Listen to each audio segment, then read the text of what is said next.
Hey. Eventually I'll get that timed a little better. Hello, everybody, and thank you for joining me today. And let me bring on my partner in crime. This is Splattervision. How are you doing today, brother? I'm doing fantastic. How you doing today, Doc? I slept a lot. Yeah, I hadn't been sleeping much last few days, but slept my ass off today. I'm going to hope that's a good thing. Sleeping's good for the soul. It's good for your health. It's good for peace of mind. Mind and soul. Those are two things I need to look into getting. Yep. But no, today was a busy day for me. I had a bunch of tests and stuff I had to do. Had to do several projects and everything. You know, school stuff. But right. All in all, today was good. It's back to a big football game where I am. Rivalry team. Coming against each other. So we'll see how that pans out tomorrow. I think rivalries are important for sports. I do think sometimes people take it too far, but that's just because Ohio State fans suck. Ohio State? Yeah, Ohio State has a great rivalry with Michigan, which I love, the rivalry. Michigan and Michigan State have a rivalry, but when it comes down to it, all Michigan fans will cheer for Michigan State, and all Michigan State fans will still cheer for Michigan. It's just they will always hate Ohio State, and Ohio State will always hate them. Right. Just one of those things. And I'm not sure why I took Michigan's side. Must have been some asshole that was an Ohio State fan that I didn't like, but I always cheer for Michigan over Ohio State. Although I'm not a big Michigan fan. I'm not big into college football. Like, I'll do like the Texas teams, like, of course, Longhorns, or Longhorns, stuff like that. I'll go to that, but I'm not like, oh yeah, I watched the like Notre Dame game and all that stuff. I'm not really big into college like football. Like, I know a lot of people are like, I don't watch NFL, but I like to watch the college game. I like college football, but they don't have a playoff system yet. Let's vote on 4 teams to go is a slight improvement, but it needs to be 8. It needs to be 8 teams. Pick the 6 major conferences and then 2 wild card teams. Right.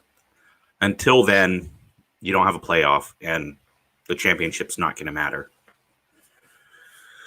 Ugh. Could you imagine if all the NFL had every state had its own team? Oh man, it would work, but you'd have to eliminate the states that have multiple teams. Right, yeah. California they got 3 teams now? I don't know how many teams. Yeah, they have 3 because they lost 1 and they gained 1.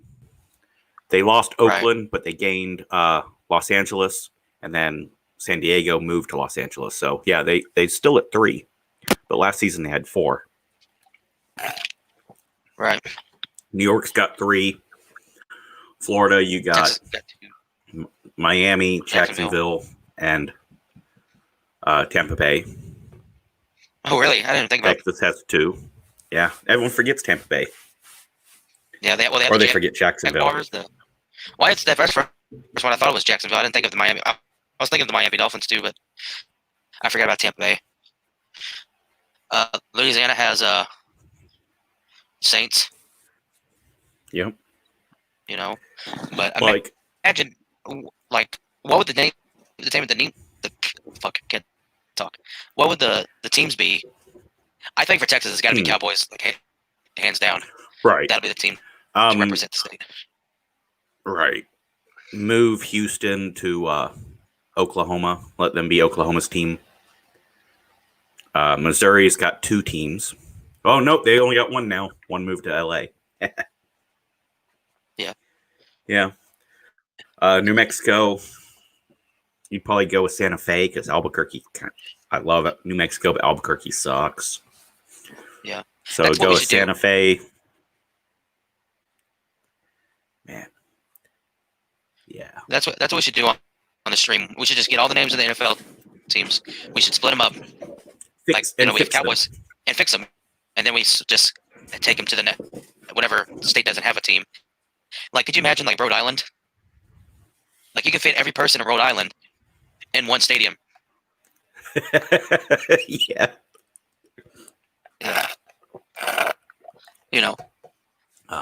Like, what is a Rhode Island, like a day trip? You can drive all the way from one end to the other end in a day. It's like 30 miles from tip to balls. Hey, Super Nerdy Geek, how you doing tonight? Hey, yo. Oh, by the way, Doc, is my audio coming in clear, or do I sound static? It's coming in clear. Every now and then you get a little glitch, but nothing too bad. So I guess first thing to talk about is Uncle Ben's rice. I made a video a little bit ago about things getting woke and like Aunt Jemima and Uncle Ben's. Why Aunt Jemima is actually a racist name. But Gone with the Wind, leave it the fuck alone. And Uncle Ben's is just as guilty as Aunt Jemima, but not as bad. But Uncle Ben's announced their new name, which I gotta say, they made a good choice. Instead of going with Ben's or Mr. Ben's or something super obvious, they just went with Ben's Original Rice. I think it flows pretty well.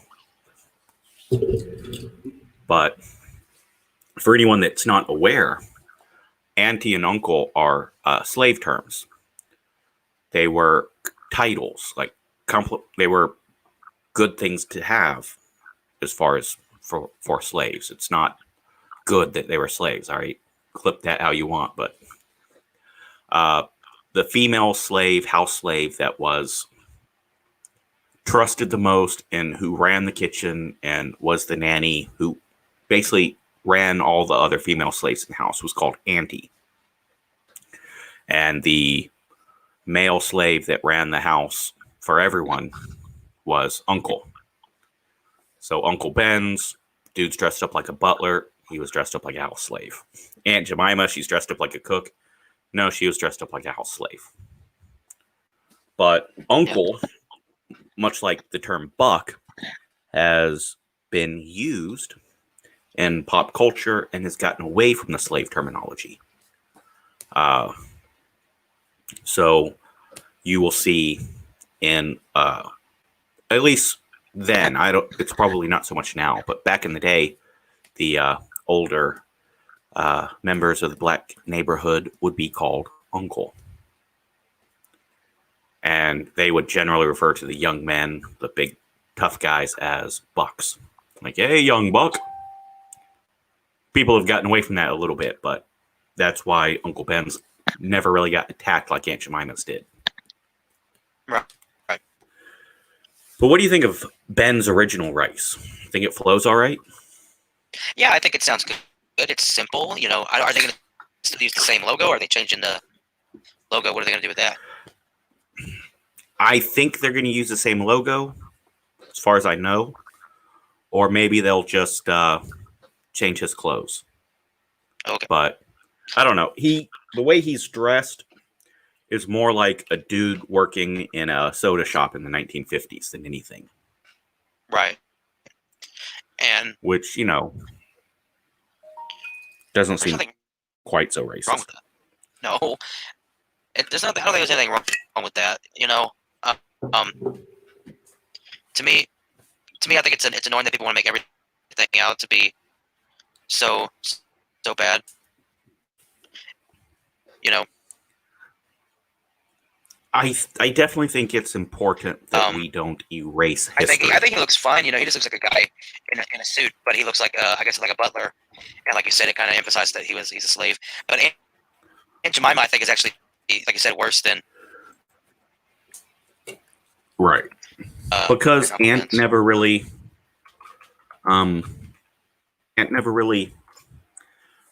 came over to pop culture like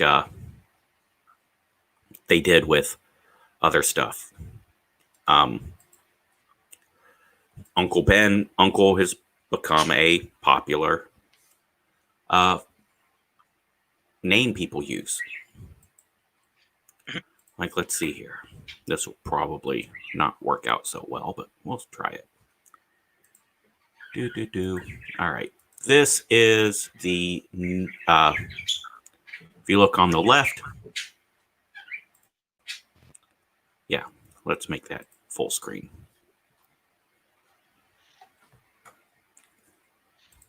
If you look over here, that's the old logo. And then here is the new logo. It went from being a butler working in the house to a soda shop employee. Right. But you know what? When I'm thinking of, oh yeah, I'm going to buy some rice, I'm not thinking like, oh, look there, look at Uncle Ben there, you're looking like a slave. You know, I'm just thinking like, I'm going to get some damn good rice. Like, you know, I'm not thinking of, you know, the, what do you call it? The historical meaning behind it.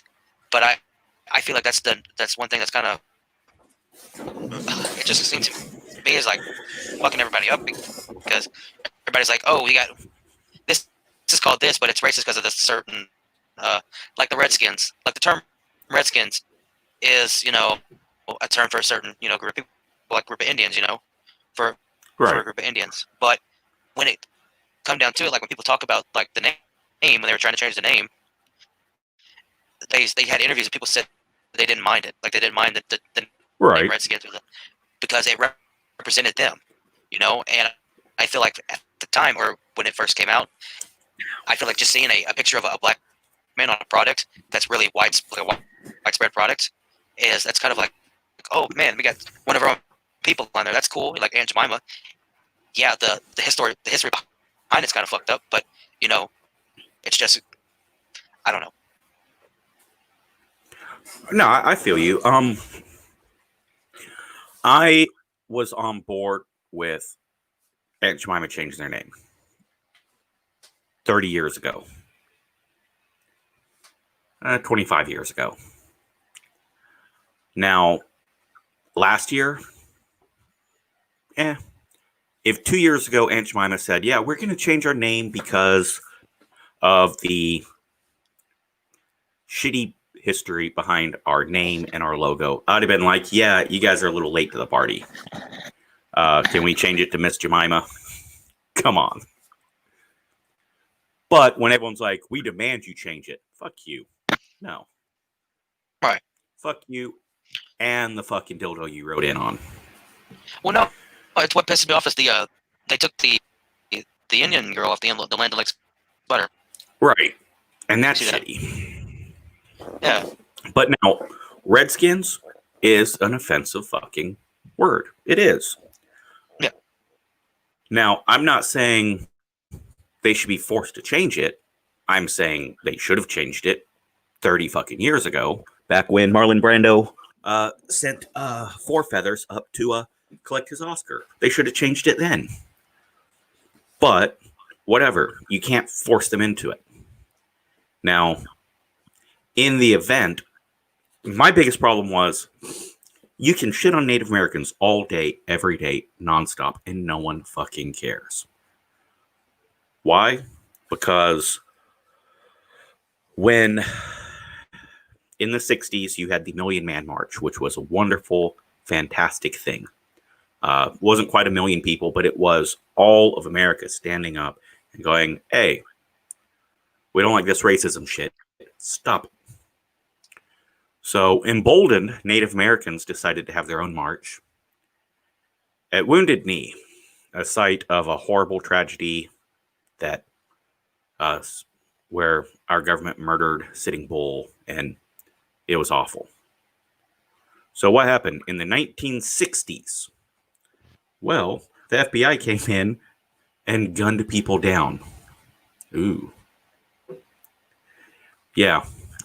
Leonard Peltier is still rotting in prison, is an innocent man, and no one cares. Why? Because slavery was bad. It's terrible. There is no excuse for it, and we should always remember slavery is bad. Smallpox blankets was bad. The big difference is the up to 100 million people that were murdered did not go on to have kids who now raise hell and get protests. No. Most natives are not chilling on a rich piece of land with a casino. No. Go to the Navajo and go to most of these reservations, especially New Mexico, and people don't have running water or electricity. Yeah, you can go to Rhode Island and see the largest casino, blah, blah, blah. Or go out to Washington State and see how they're able to use fishing lands, fishing property to bolster money. But yeah, go down to New Mexico, outside White Sands. You get where they tested nuclear weapons, and on the other side, you get where the aliens landed in Roswell. But they don't have running water. Right. Like, it's not a great piece of land that they were given. But hey, that's why the Apache don't, no one really gets to. That's why when people ask, are you offended by the name of football team? We don't have TV or electricity, so I don't give a shit about the name. By the way, can you please stop stealing what little water we have? Thanks, Obama. By the way, Army Corps of Engineers is the one who actually gave them back some of their water rights. Right. Kind of I know, I always get on a weird side tangent. I was watching in school. Oh, sorry, go ahead. Oh, no. Go ahead. We were watching this video in school about these people and these family. They live on an Indian reservation, and they live on this Indian reservation, and they don't really have a lot of good land. Like, their land is, like you said, it's like dried up. I think it's like in Oklahoma or Arizona. I can't remember exactly. So I'm not going to say what tribe or anything. But anyway, the land they have is not very good. And there's a lot of people who have resorted to the narcotics trafficking. Right. Making narcotics. And sounds like the Puma out in Arizona. The what? Sounds like the Pumas out in Arizona. They got shit on pretty hard. Their land dried up, and yeah, people were dying. Yeah, rough times. Yeah, that's why there's a lot of cases in places like Oklahoma, or places where there are a lot of Indian settlers. That sounds stupid. A lot of Indian residents, Native American residents that you're good. Have the high what do you call it? Prison rate. They have a high drunk driving accident rates. They have many deaths, cops, and stuff like that, and just a lot of bad statistics that they shouldn't have on their property. But they're their own thing, so they really can't get help from everybody else. 400% of the suicide rate of Japan. And Japan's got a pretty high suicide rate. Yeah. Next news story, though, to go on to something cheerful. I swear I tried to stack it so that it wasn't all depressing. But man, the news is just depressing. Botswana has the largest number of elephants in the world. And they have recently had more than 300 die. And everyone was panicking. Everyone thought that it was poachers. Well, we do not believe it was poachers. And I don't know why this hasn't been in the news. I I think it should be, but it doesn't involve the president, so yeah, I guess no one cares. I was gonna say, yeah, but it it's doesn't have to be right. Cyanobacteria poisoning. So basically, think of algae, right? Growing in the water, their water dishes, their little ponds where they were getting their water. For some reason, a bacterial algae has grown in much of the water supply, and that is what's been killing the elephants.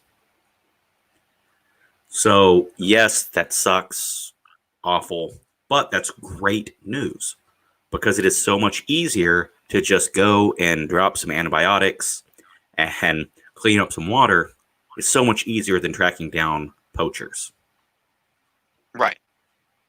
So it's terrible news that so many elephants died, especially with how bad poaching was and how elephants they're rare creatures now. But we found the problem. I say we. Because, yes, I went down to Botswana. No. Yeah, they found the problem. Easy fix. And elephants should be fine now. Yay, elephants. Yep. I mean, there's a lot of animals that we could potentially lose. It's unfortunate because it's due. Not only is it due to a lot of them are just dying off. They're just a dying species, but they they can't grow anywhere. They've taken all the land that they were living on, and basically we've taken over their entire living area, and so they're gonna die off because they have nowhere to go. Yeah, I mean, Africa, people think there's two Africas, Wakanda and Ethiopia.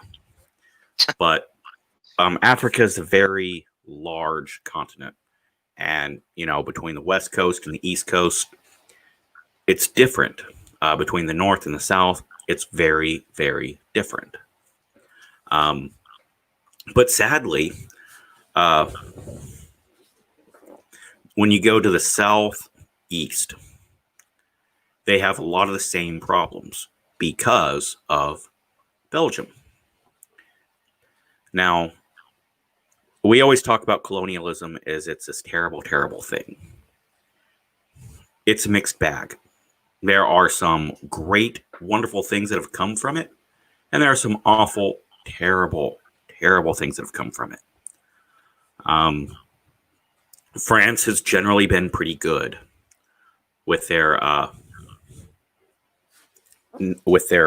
colonies, minus Haiti. They had a rough go of it with Haiti. Yeah. But when you look at Nigeria's doing great. They've always done really well comparatively to everyone else. Cameroon right now, they just locked up. They arrested part of the military for war crimes against their own people. And that's terrible, except it's always happened. I mean, we all remember, what was it? Fucking, what was it? Coney 2012, right? It's always happened.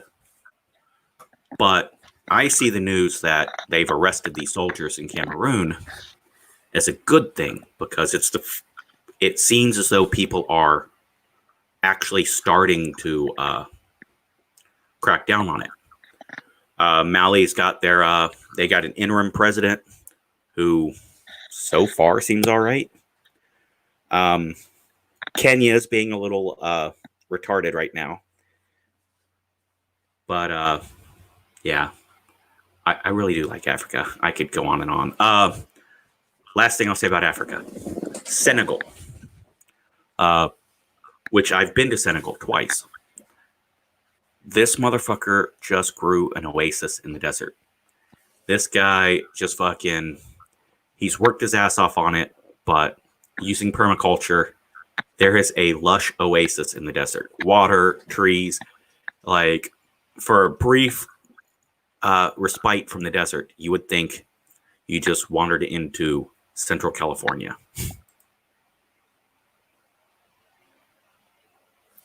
So, yes, Africa has its problems, and Botswana's elephants are dying. But to be positive, Africa's working on their problems, and Botswana found the problem, and they should fix it. See, I can twist that into positive.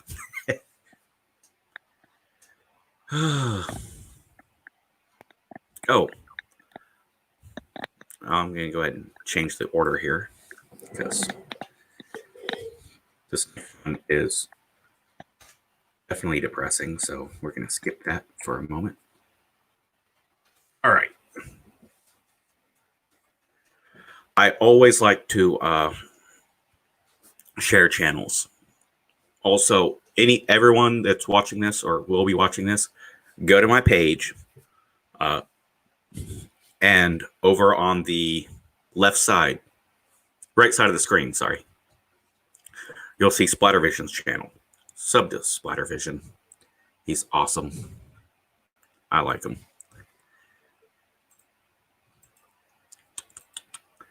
There is a channel I want to talk about real quick. Oh, let's get that off. No. Grr. All right. Arthemesia or Arthemesia. I'm not sure. This gentleman is a resident of Oklahoma. I believe he's native, but he may be Hispanic. Doesn't matter. I don't know why I even brought that up. This guy does a channel very similar to mine, to my live streams, my Bouquets and Brickbats. But he is much more political, and he covers current events. He does a fantastic live stream pretty often. If you like my stuff and you ever feel as though I'm just holding back a little bit on politics or trying to stay out of discussing the president and whatnot, check this guy out. I will warn you, he leans conservative, but he's knowledgeable. He is open-minded. And yesterday or the day before, he did he had a debate conversation. Basically, he made a statement on transgenderism, and someone strongly disagreed with him. So he had the person on a live stream, and they hammered it out respectfully. They discussed their opinions and their differences, and it was very respectful and very knowledgeable. It was informative for people on how you can deal with people you disagree with. Very mature for a young man. I believe he's in his mid-20s. So I know I asked him how to pronounce the name. He hasn't responded yet. Arthemesia something, but links in the description. Yep. And join us on whatever day we do it, but usually on Tuesdays. On Tuesdays for the Hollywood Morgue podcast with Doc. He's kind of my co-host because nobody else wants to do it with me. But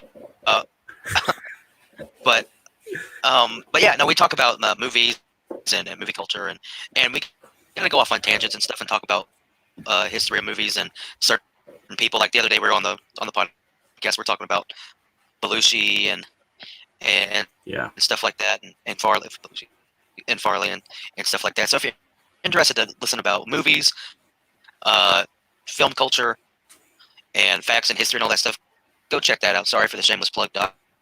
But oh no, yeah, go check that out. Only reason I didn't, so you could. Yeah, I have that on several videos on YouTube right now. I will have more on Spotify. I'm about to upload the 4th episode on there. And I'm about to upload the 3rd episode on there. So go check that out. The Hollywood Morgue podcast on Spotify. Anyway, back to you, Doc. Yeah, we very much have the same. We have the same interaction, same flow, but it's definitely. While I talk more about the news on Bouquets, on the Morgue, we talk more about movies and movie culture, and history comes up a lot because, God, we love history. Yeah, that's one of my favorite subjects. Right now, I'm in a government class, not really in much history, but gosh, is it interesting? Yeah. They may not cover it, but in case they don't, dying wishes, not part of the Constitution. For the record. Yeah. Yes, we lost a Supreme Court justice, a wonderful, amazing human being, Ruth Bader Ginsburg. Pro-choice advocate. She has fought hard and expanded abortion rights a lot, which is what many people have problems with. She has a tendency of pushing things a little further than someone like me would like, and I am pro-choice. But that's why it's good to have a counterbalance. Like, we can't expect everyone to be in the middle and compromise like me. So you need the reasonable far left, the reasonable left, and the reasonable right to be together. That's why it's so important to have a balanced Supreme Court. But she said her granddaughter and other politicians are saying that her dying wish was that Trump doesn't pick her replacement. So people are saying, oh, he should respect her wishes. No. He should do exactly what Obama did in 2015. Nominate someone, and then it's up to the Senate whether they confirm or not. It should go the same both ways. So yeah, it's a little joke, but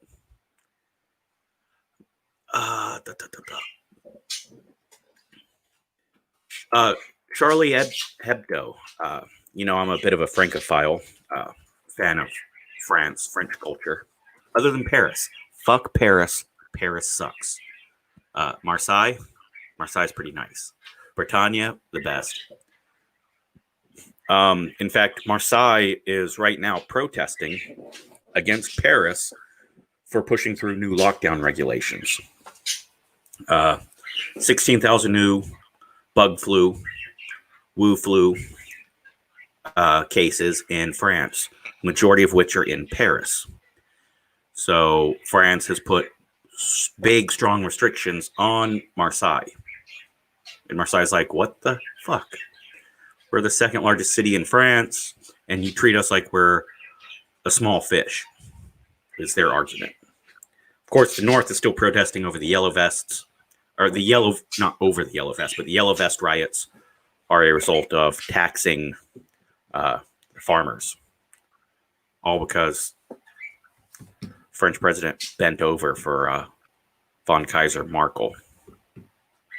I know. I have no problem talking about European politics and fucking African politics.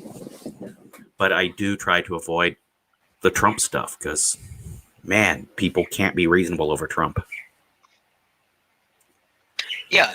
It's because everybody's so either one side, like either Trump's so bad and Biden's all in this and everything. Or people like, it's so two-sided that nobody can be happy, even if Biden wins. People say they don't even like Biden. Right. Their slogan is "settle for Biden," which is bad for the Democratic president. So basically they're saying, "Oh yeah, fuck Trump," but this guy isn't much better, so we're just gonna settle for him. But screw Trump. But whatever.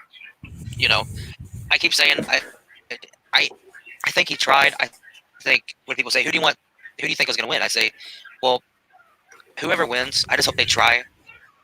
I hope they, once they get in the office, I hope they just try to fix don't fix everything in your first day, but just try to make it better for everybody. I think Trump has tried. He's tried to help the black community. He's tried to help the gay community. He's tried to help with immigration and the boys overseas. He's tried to do a lot of things, and he's just with the people always on his ass about everything. And Trump has the highest approval rating in the black community in nearly 50 years. Also, according to non-American polls, because American polling they stayed mum on the subject. Apparently, Trump has over 40% of the gay vote. Really? Now, that's misleading. It's very misleading because now, everyone be ready to clip this so you can use it to attack me later. Gay is not a monolith. I am very much involved with the gay community, and politics are the same as they are in every other community. You get a lot of younger people that are a lot of young people who identify as non-straight hate Trump. A lot of people who identify as straight that are young in the same social group hate Trump. But the older community, not so much. It's more of a mixed bag. Many of us remember Don't Ask, Don't Tell, and who started that shit. Many of us remember who voted against gay marriage. And it wasn't there. There's never been one party that's pro-gay and one party that's anti-gay. It's in this country, as far back as I can remember, it's basically been anti-gay for both parties to a large extent. You have the libertarians and you have the authoritarians. And yeah, the politician who I can remember campaigned the hardest for gay marriage was Dick Cheney, George W. Bush's vice, who everybody hates. Nobody likes the motherfucker. Republicans hated him. Democrats hated him. Everybody fucking hated him. Rest in peace, man. But no, he's still alive. He's still alive? I thought he passed away. But yeah. Not that I'm aware of. If he did, I missed it. I think John McCain. Yeah, John McCain, he passed. But Dick fucking Cheney had a lesbian daughter who had a partner of over 20-something years. And he campaigned his ass off in the state of Maryland so that they could get married. I want to say Maryland. But he personally fought hard. But he also did not attach his name to it because it would have just damaged it. He pulled political favors while George W. Bush was trying to get a bill passed to make civil unions legal in all 50 states and gay marriage not legal in all 50 states, which I disagree with. That's wrong. That's awful. It was a compromise. While Bush was doing that, his vice was spending money and pulling strings and doing favors to get it legalized, and so his daughter could get married. That's crazy. And it's funny, everybody's saying that Trump is homophobic. Like, what is the stuff that's saying that he's homophobic? What has he said in the past? I don't know. I have not seen anything to show he's homophobic at all. To my knowledge, he's been, I don't fucking care. I'm a businessman. Money. Right. I've never seen him. It's because he's a Republican, and because even though Hillary voted against gay marriage multiple times and campaigned against gay marriage, even though she still became the pro-gay candidate. And before anyone thinks I'm saying Republicans are the pro-gay party, no, they're not. But let's not pretend Democrats are either. They're tolerant. Neither party is pro-gay. No, but they got to say they are, pretend like they are. They're like, yeah, we love everybody, just so they can get the vote. That's all they care about is votes. But I think what matters. Republicans appeal to different types of people. The Republicans deal to more conservative. They deal more at the family archetype of society. Man, woman, child. Small house with a white picket fence. Pro Second Amendment. Pro church, and all that stuff. But then you get the Democrats. At least right now, the Democrats is more like we gotta eat the rich. We gotta we gotta kill billionaires and shit like that, which is weird because I don't understand that. It's like these, and correct me if I'm wrong, but aren't these like billionaires? People like Bill Gates, don't they donate to things like AIDS research and yes, try to look for. So if it hadn't been for Bill Gates all those years, putting money towards AIDS research and HIV and working on for people things like Parkinson's and stuff like that, then yeah, a lot of the gay community would be really screwed, because there's a lot of things that go on in that particular area, and if it had been for them, then we wouldn't have the medicines and the care that we do now. So when these people, these young kids, are saying, yeah, screw billionaires and all this stuff, we need to kill all the rich people, and we need to spread the wealth, right. Well, then why ever do anything, or why ever become something if you're just going to share the wealth? Like, why would you ever want to pursue anything if everything's going to be spread equally, right? The issues that are most important to me, generally speaking, are gay rights are extremely important.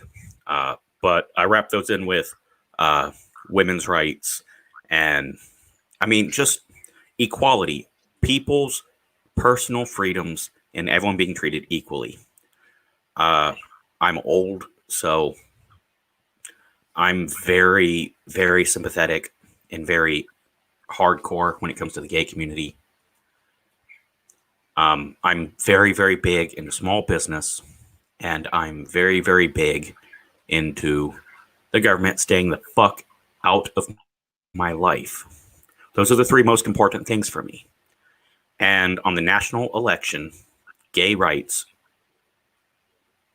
should not be, it's not a topic, because neither one really has any differing thoughts or there's no difference between the two on the national level, and there rarely is, other than George W. Bush, but the Democrats agreed with him. Yeah. Local elections are the most important thing for gay rights. Your mayor, your city council, your governor, and state senators, that's where the money is. Same thing for women's rights, abortions, and whatnot. Right there, it's the local stuff. The president does not determine much when it comes to that. You have Roe v. Wade, Supreme Court. They sort of have some say, but they haven't seen any cases in that in a long ass time.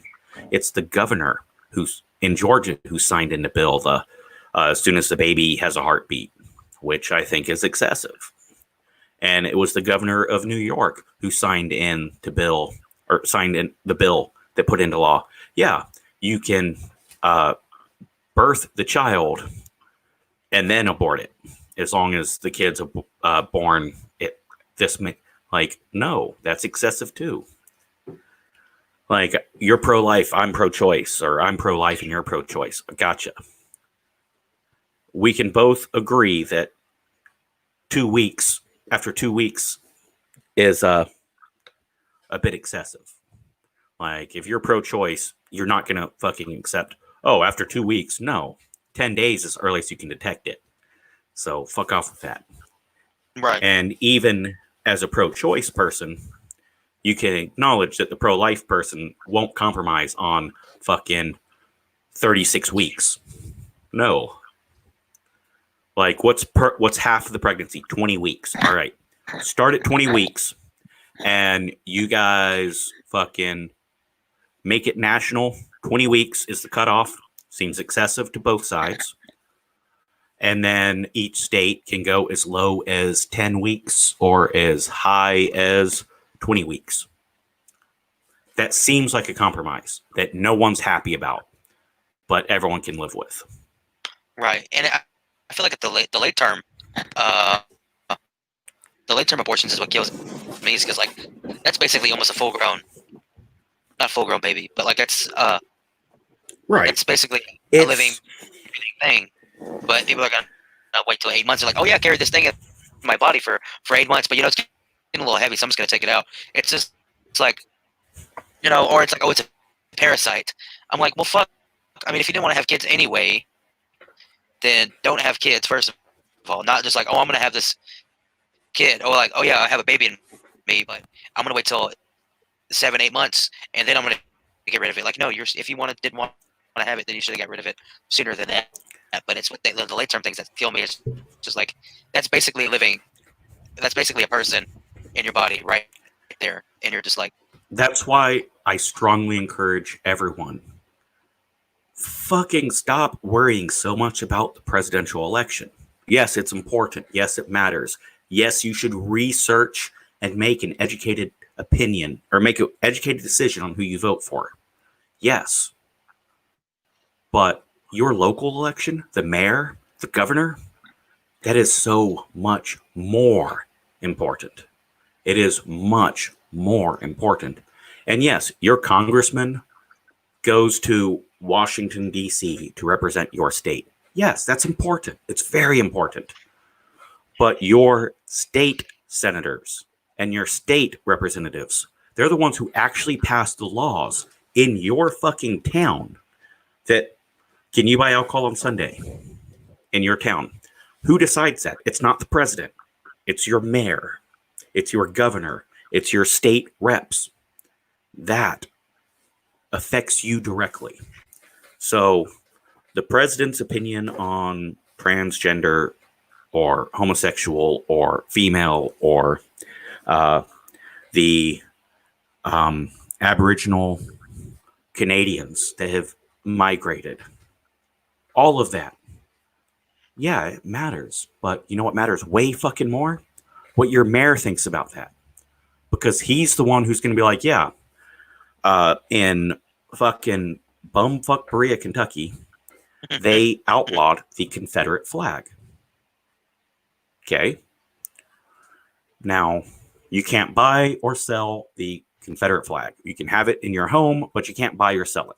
Got it. You cannot hang or fly the Confederate flag at a business. Okay. Gotcha. Cool.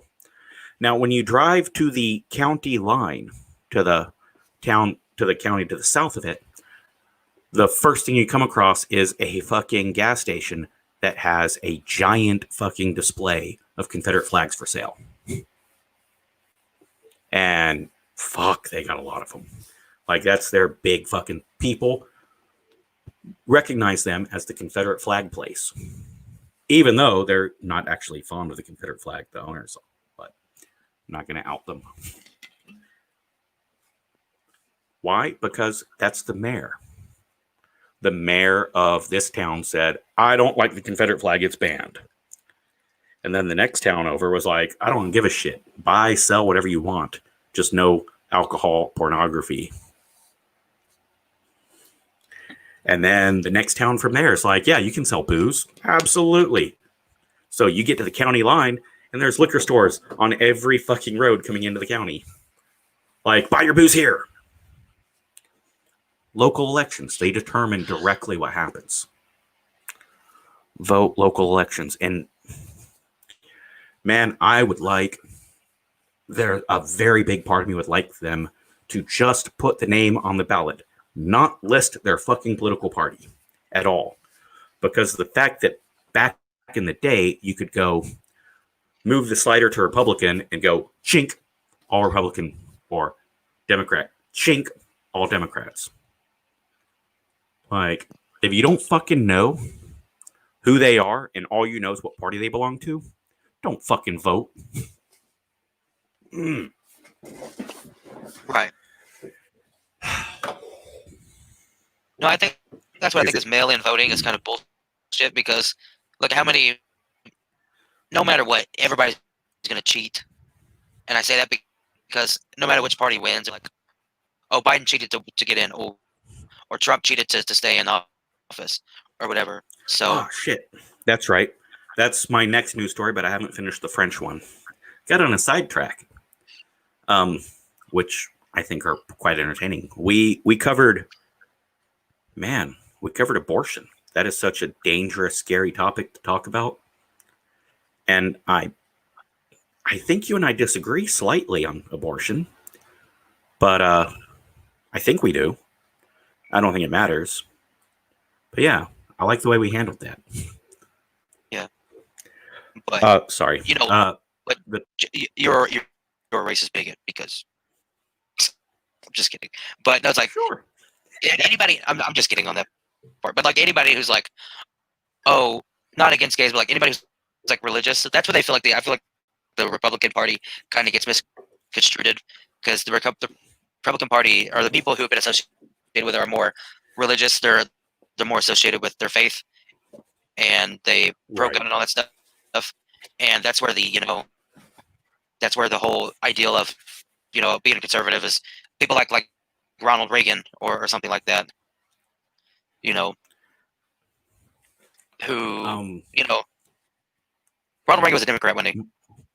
No, he was a Republican. But people who were like conservative. He was Ronald Reagan was a lifelong Democrat, like Donald Trump. And then the party moved, not him. Like his opinion stayed the same, but when the party started moving in the 60s, Democrats really changed. And then he found himself as they call them Reagan Democrats, but it was Reagan. So, but no, he found that he did not change, but the party changed. And now he was in the middle between Republican and Democrat. And he sided with the Republicans for economy.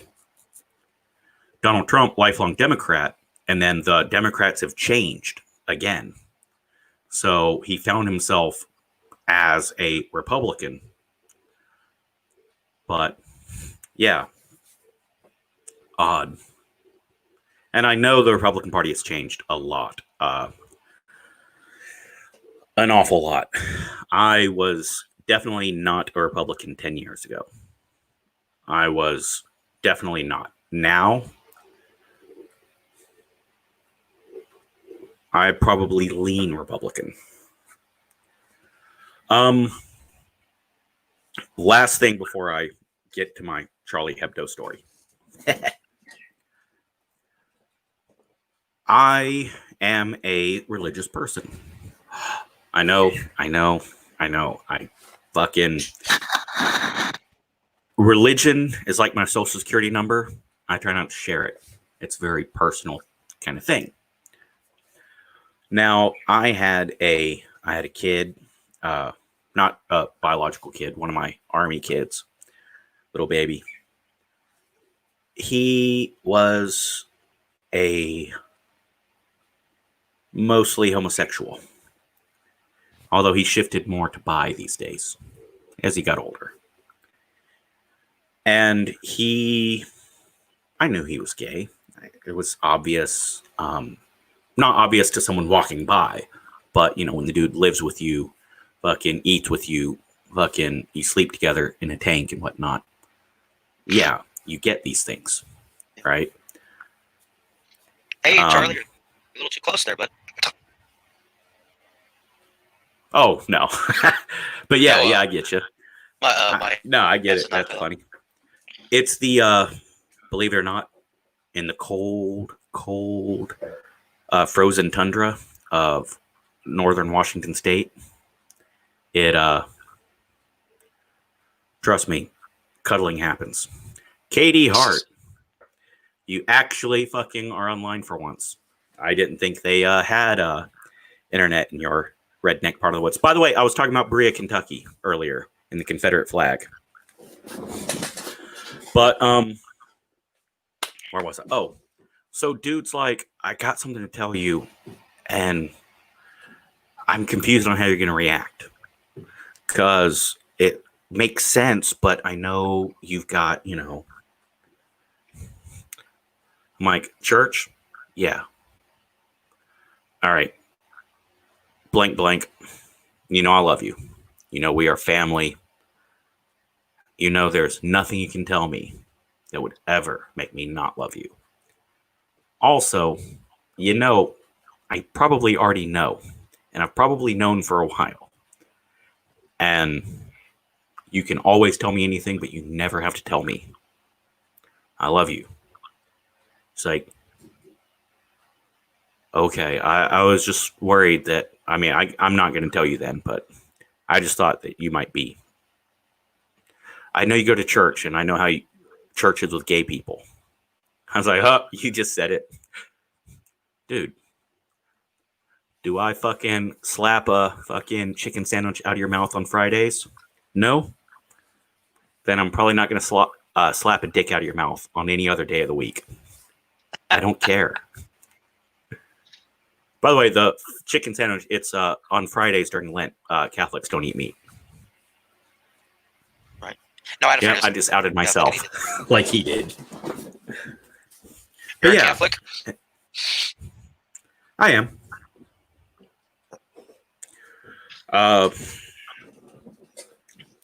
Now, the faith and the church.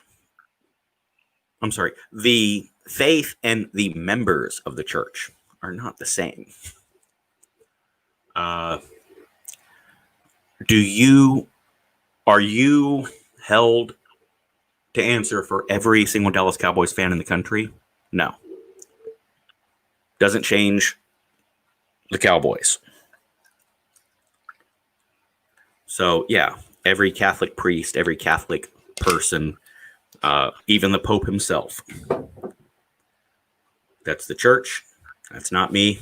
That's not my doctrine, religion, all that. All that stuff is between me and the flying spaghetti monster. But yeah, everything else, that's just politics and bureaucracy. Right.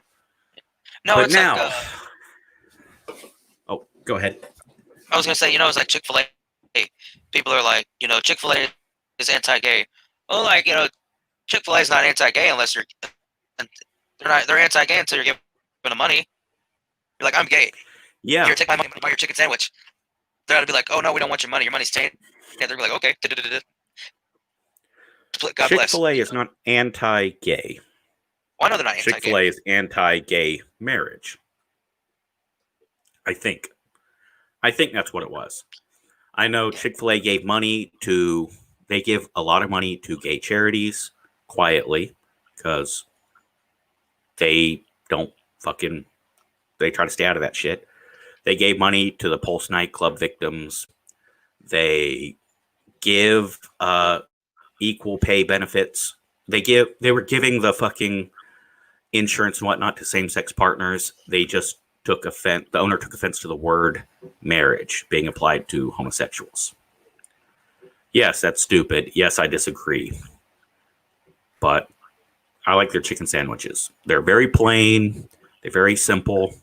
They're very fresh and very juicy. Right. But I'm not going to not eat at Chick-fil-A because, they're about this and this and this. I'm like, well, they don't need to know. As far as they know, we're just two friends. Right. Two guys walking into a restaurant eating lunch together.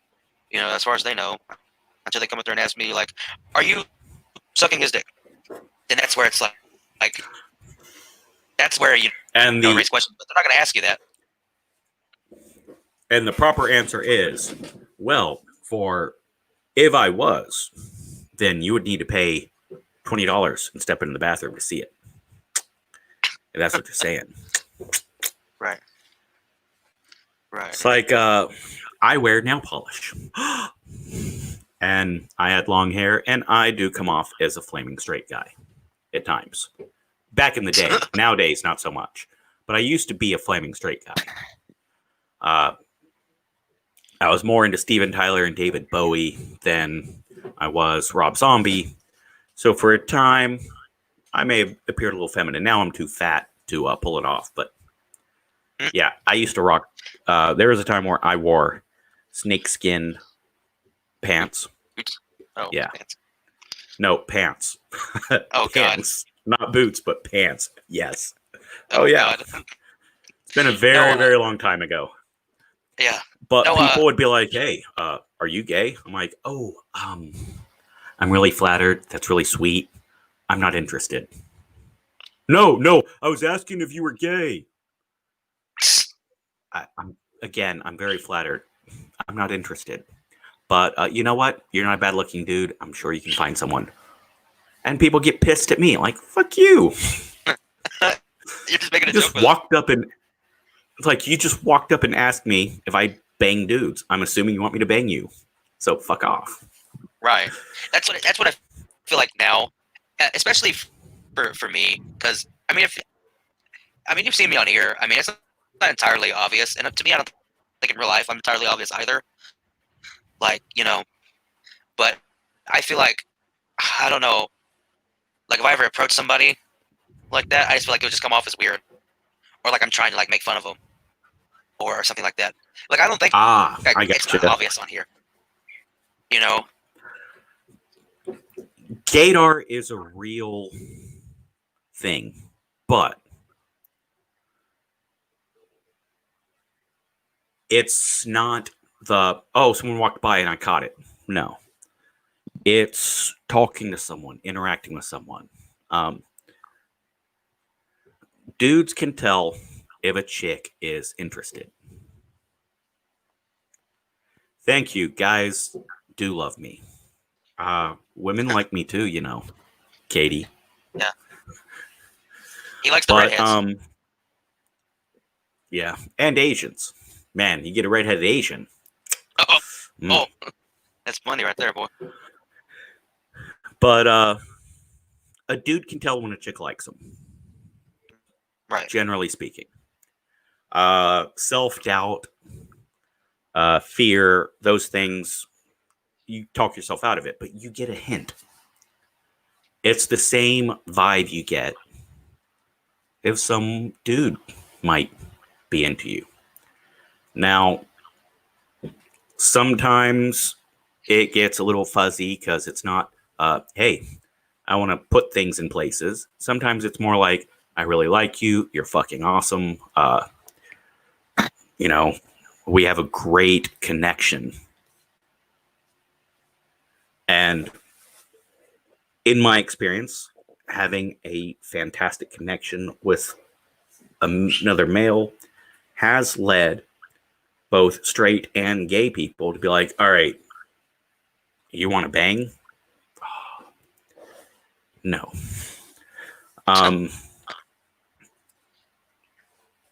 It's weird. It's awkward. But I think it's better now for dudes to hit on dudes than it's ever been. That don't mean it's easy. Also, for anyone that doesn't know, it's not easy for a dude to hit on a chick either. Like, for some reason, straight guys seem to think that gay dudes want to bang every dude alive. No. They don't. And they act like, so if you're gay, all you gotta do is like whip out your fucking pink card and dudes just line up for you. No. Yes, there are the scenes where there's some kinky stuff going on. Yeah. But that's generally a result of, in many, many places, dating is hard, much more difficult, and it's a very lonely lifestyle choice in many places. And before anyone gets all pissed off and said, oh, you said choice, like it's a choice. It is a fucking choice to date in the gay community. No one's forcing you into it. All right. So stop attacking me. Now, people get all butthurt over real sensitive stuff. It is a lifestyle choice that can lead to a lot of loneliness. But the same thing applies to straight people. People aren't that much different. Right. Dating sucks. It's hard to talk to people. I believe the biggest difference is the gay community has been shit on so much by so many people for so long that it created a backlash of a bohemian free-for-all. Lots of kinky stuff. Right? Which is great.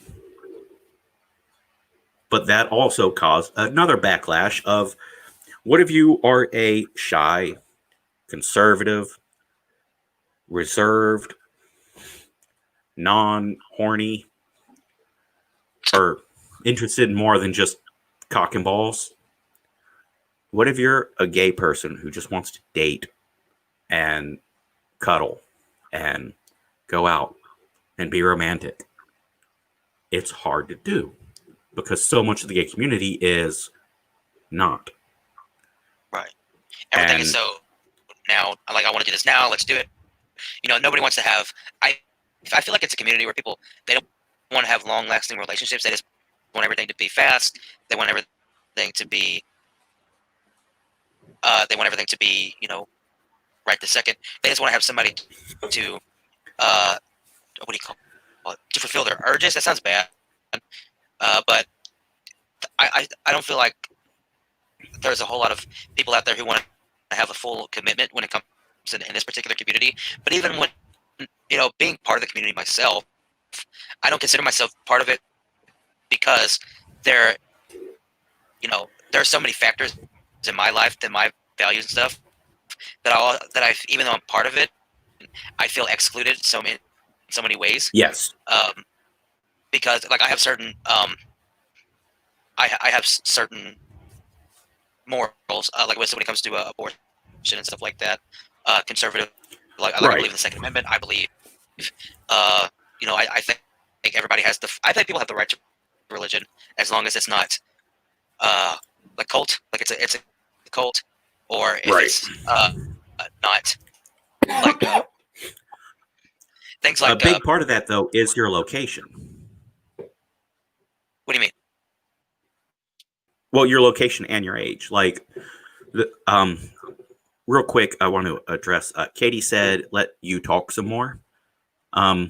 She may not be aware that you have some glitches, audio-wise, from time to time, and usually when you start, is when I jump in. But I do cut you off. And for the record, on the Hollywood Morgue on Tuesdays on Splattervision's channel. Fantastic, amazing, fucking pop culture movie. Yes. Watch it. Much better than my show. You tend to cut me off more. Yeah, I'm sorry. We've developed a... No, because I cut you off here. It's a great dynamic. You take charge of the direction of the morgue, and I take charge of the direction of the bouquets, and that's why we're such a great team. Yeah, and I feel like, I have to keep it to a certain length because of certain circumstances. I can't go the 4 or 5 hours. We went one night. Yeah, Katie, if you haven't seen it, we went on a 6-hour live stream. I was on there since the first fucking minute of his live stream one night. We went for 6 hours. First time I ever heard of this guy. First time I ever seen his channel. Went on there. Yeah. So, that's how we met. Yeah, and it was weird. I would say it was weird, but I enjoyed it, and so now I have him on my show. I wish I had, like I said, hopefully in the next couple months or so. Like I told you about my friend. Yes. Right. Yeah. I hope to have him join me on this. So I have somebody to talk to, and you can meet and everything. But I think that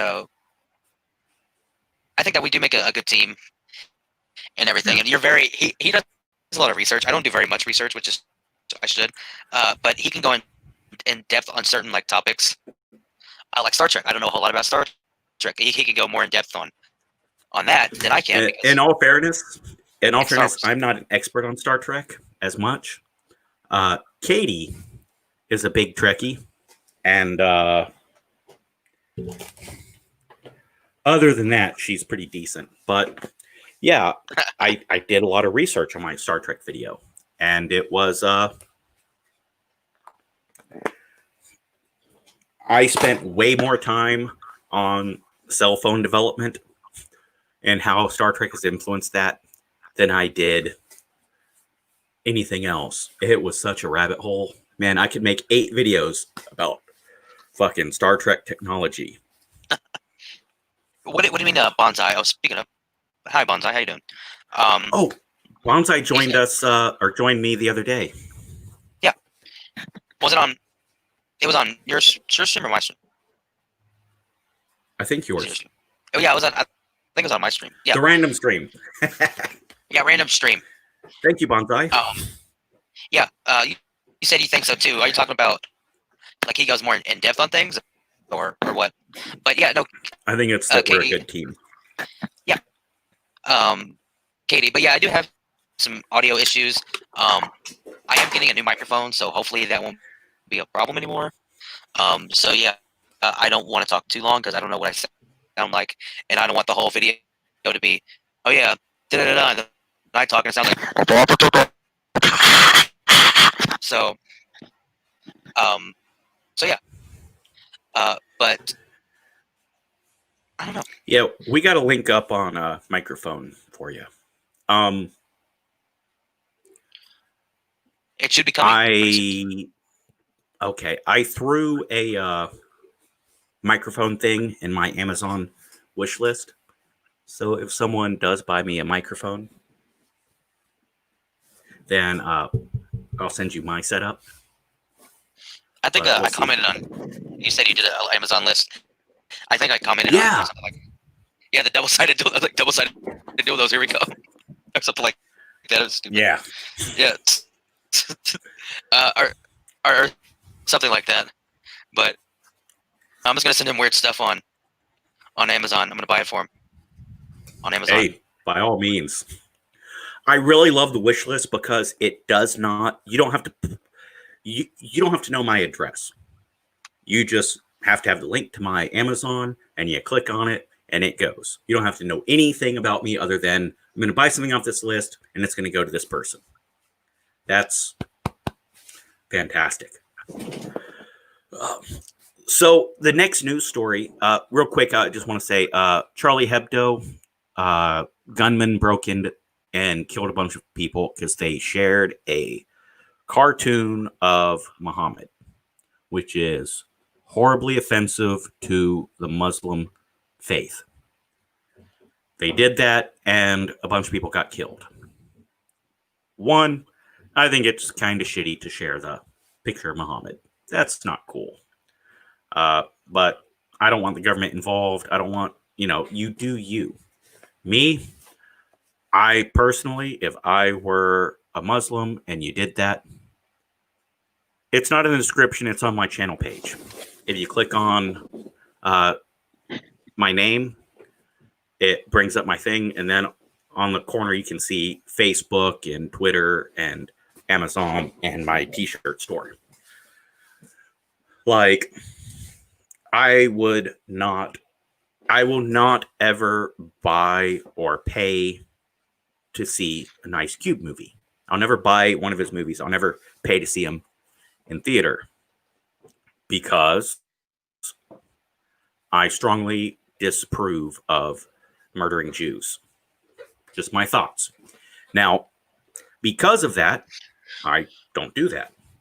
I don't fucking say, oh, he should not be allowed to. No. So Charlie Hebdo pulling their offensive shit, which they have every right to be offensive, and they offend everybody. They're one of those. Like, they offend people because it's funny. They use humor and being offensive to get people to talk and laugh at themselves a little bit. Well, some motherfuckers... Yeah. Go ahead. I was gonna say it's the No, Eric you go Andre ahead. show of the comic world. Yeah.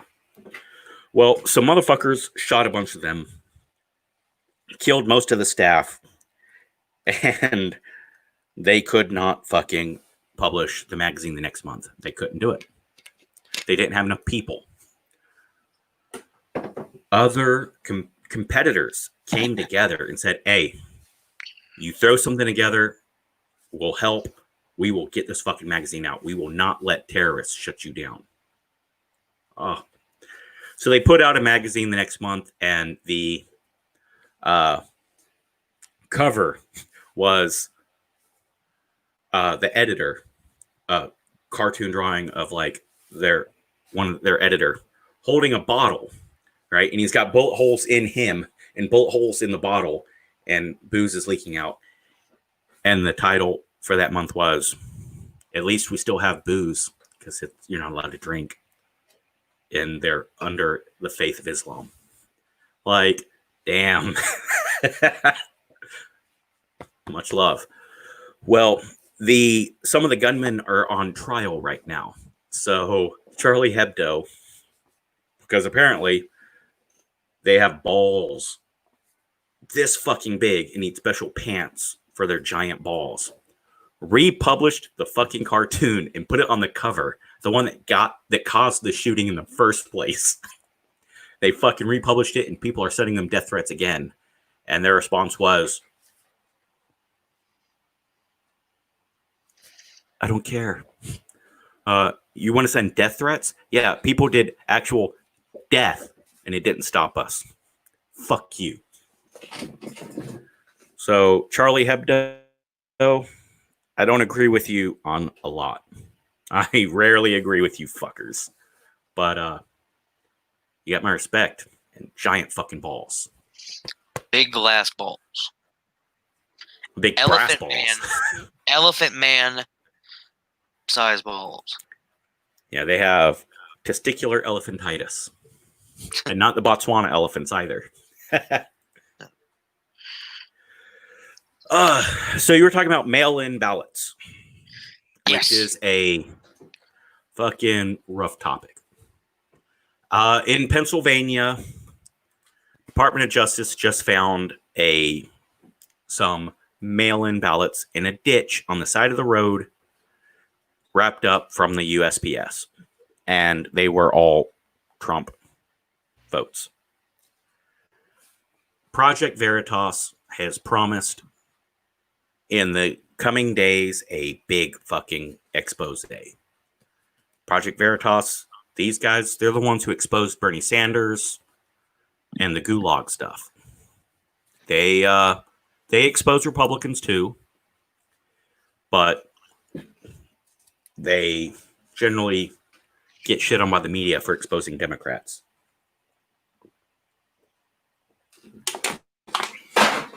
Well, it's going to be interesting to see how this goes. Mail-in ballots.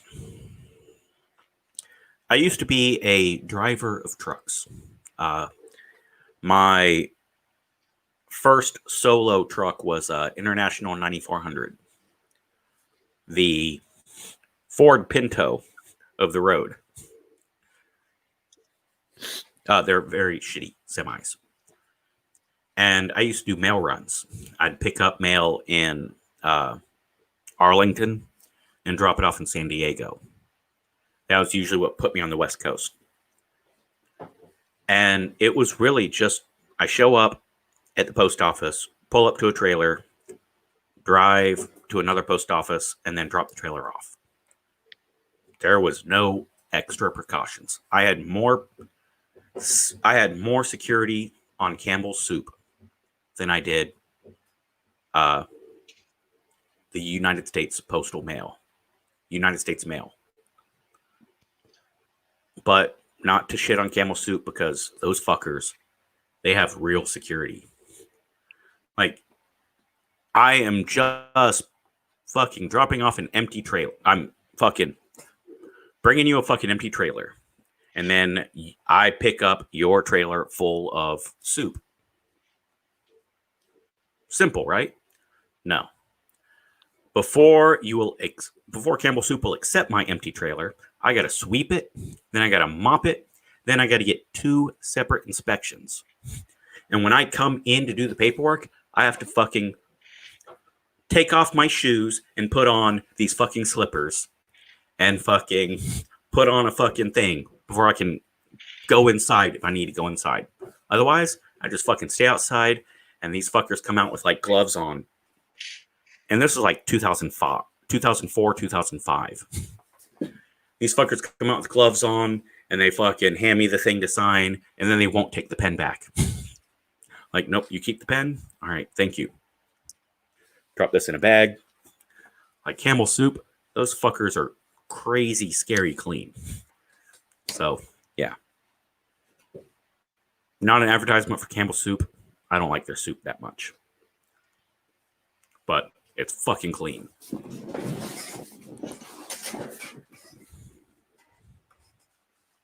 So Project Veritas is going to drop a big bomb on mail-in ballots. I have done absentee ballots since 2008. And absentee ballots are very, very secure. Thank you, Bonsai. Free pens. Free pens. They are very, very secure absentee ballots. They got to be verified. Now, I am very much aware that getting a whole bunch of motherfuckers to vote absentee ballots is going to be difficult. It's going to require extra workers and extra this. Yes. The solution, let's address the problem with a solution and not come up with a side branch, like a side mission quest.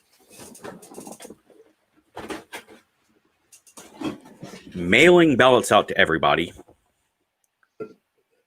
is not the solution. It doesn't make anything more secure. No. Find a fucking better solution than just mass mail. 12,000 votes were rejected from the Pennsylvania fucking primary. We keep getting story after story after story. Mail-in ballots are not fucking secure.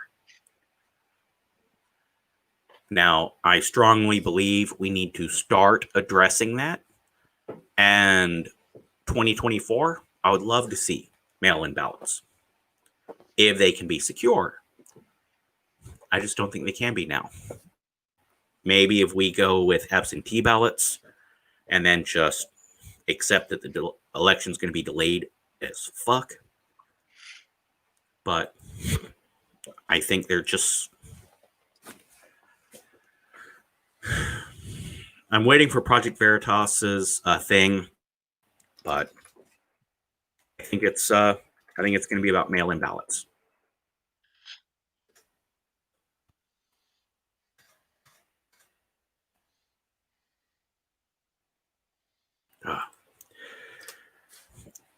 See, I try to stay out of the presidential stuff, but that is one of 2 stories. Before that, I want to go to Dana White. UFC. I'm not a big fan, or I wasn't a big fan. Way back in like 200-300 years ago when I was a kid. In Edgewood, Arsenal, Maryland. 93-ish? Sure. I used to babysit for a military policeman named Mac. And the deal was I got a pizza and I could order something on pay-per-view that was not porn. And Bonsai, you got your mail-in ballot? I got mine for one of my ex-wives.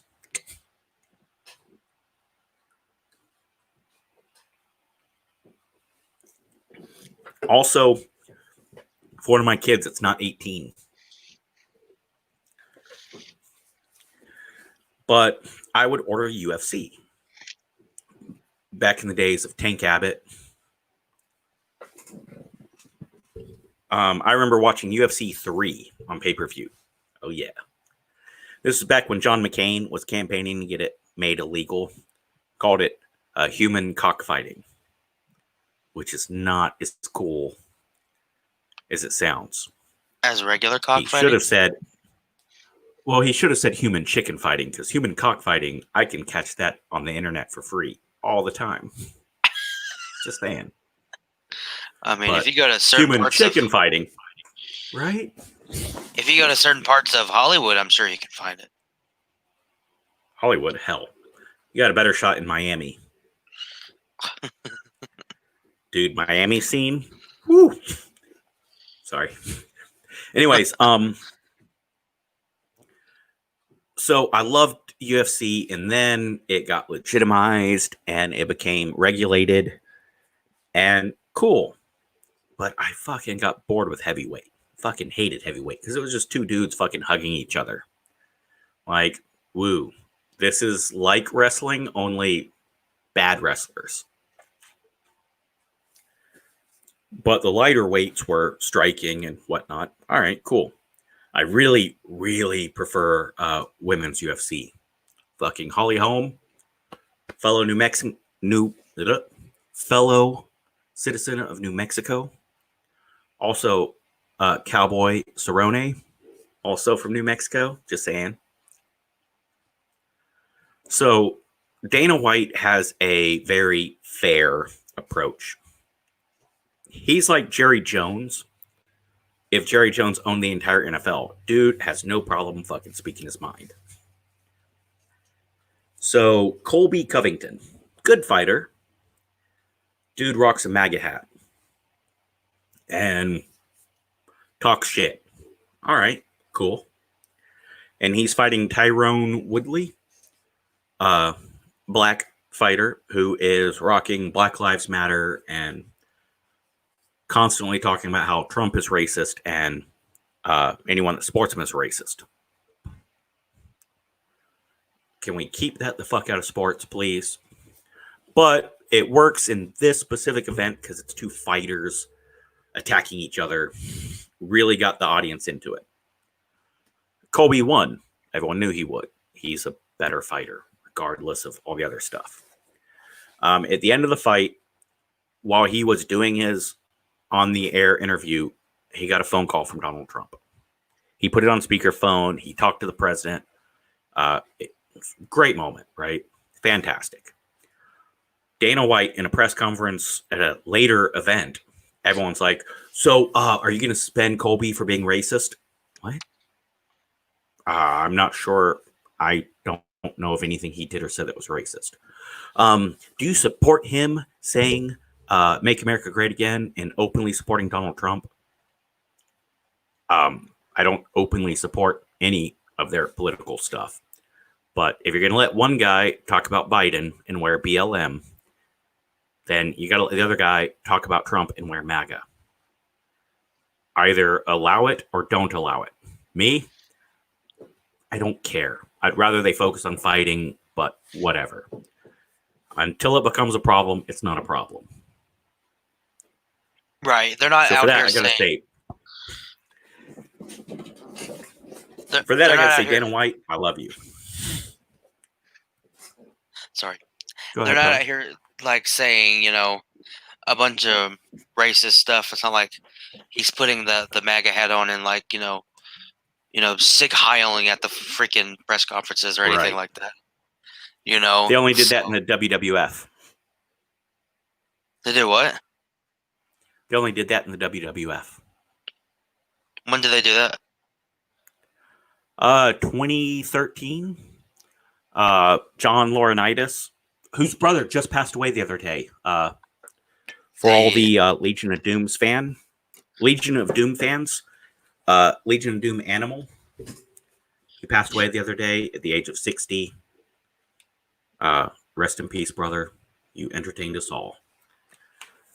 His brother, John Laurinaitis, JBL, who is a villain and really good at pissing off the audience. At a live show in Germany, he fucking did Sieg Heil and did a goose step, a Nazi march. And the crowd fucking booed, and the crowd fucking hated him. They threw shit. The crowd really, really got pissed, which is what he was trying to do. That's his job. Afterwards, they tried to charge him with a crime. He goes, whoa, whoa, whoa. I'm the bad guy. They're supposed to hate me. If I do it, then that means it's bad. Like, it's definitely not promoting it.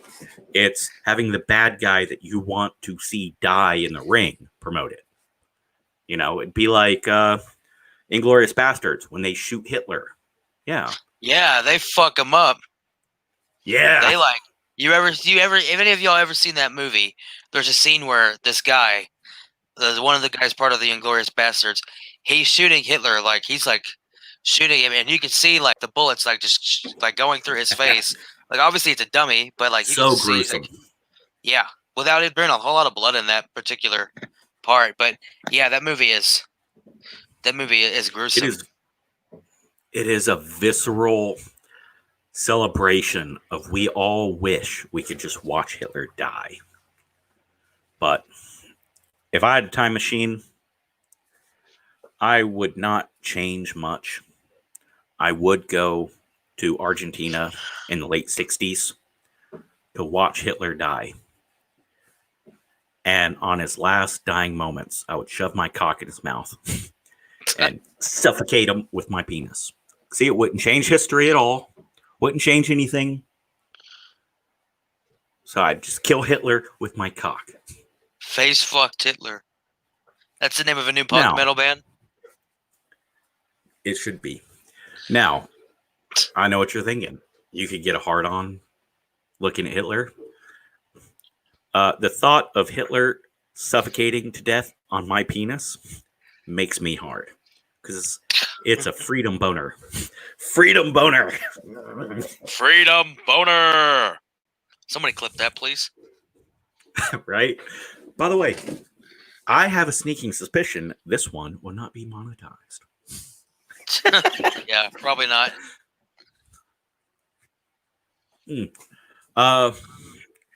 Dallas Cowboys.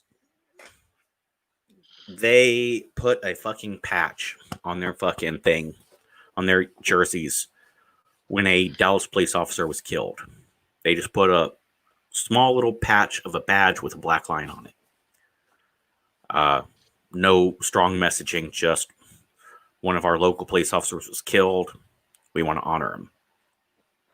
The team was fined money. Okay.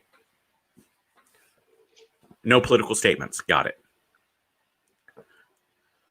St. Louis Rams at the same time all came out with the hands up, don't shoot.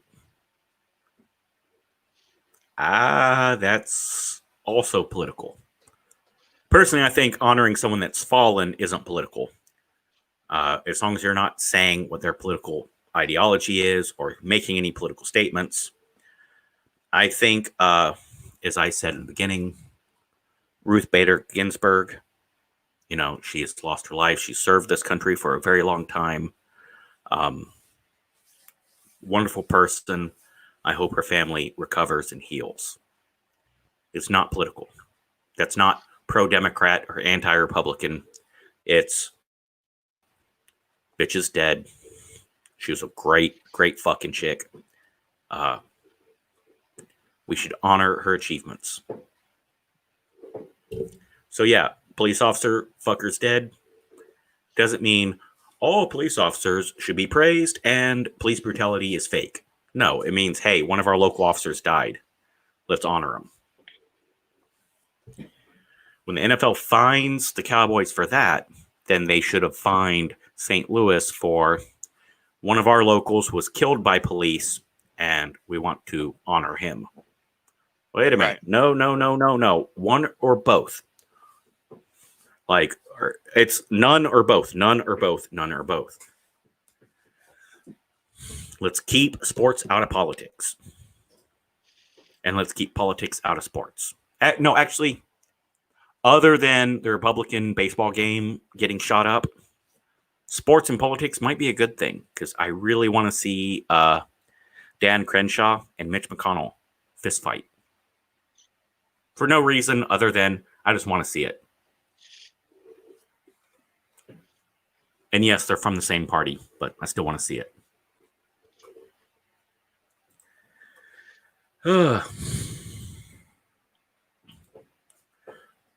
Hunter Biden. Yep. I'm gonna do this one quickly. Joe Biden's kid has been connected in yet another way to Ukraine and China and sex trafficking and illegal money, and a lot of it's probably, I'd say half. I am going to say half of it's not true or exaggerated. I don't think Hunter Biden is like, give me money and let me go to all the United States enemies. Also, I don't think Hunter Biden would have willingly taken money from sex traffickers. I think realistically, it is Joe Biden and his kid don't fucking care. They don't care about this country or that country. They don't give a shit about none of it. They just want to fucking get paid. And if they got to sneak around and do dirty stuff to get paid, then they'll do that. All right. Gotcha. I think the argument people are trying to make of, the Bidens hate America. No, they don't hate America. They don't like America. They don't fucking care. No one fucking cares. They just want to get paid. That's why the Burisma bullshit in Ukraine. It's why these Chinese deals. It's why the sex trafficking deals and all that stuff is coming out. Because they want to get paid. Like, we can all agree Bill Gates, regardless of what you think about him, tries to be a good person and tries really hard to do good things. He also is business-minded and does some shady things for money. Got it. You got anything to add about Hunter Biden? Not really, because I haven't looked into it. But I think that if he's gonna take money from these corporations that are into shady stuff, I think he should be looked into. Especially since he's the opposing candidate's son, and it's bad to have somebody who's been associated with people of that caliber who are in those types of businesses, who's possibly going to be taking office, and who's not afraid to take dirty money. So I would think that it's worth looking into, not because of not for political gain, right, or for Trump or whatever. You would say the same thing about Jenna Bush. I guess I don't know who Jenna Bush is. One of the Bush's kids. Oh. We had a couple presidents named Bush. Well, yeah, I know. Yeah, I mean, I should have said Donald Trump's kid, but image came in my head of George Bush's kid.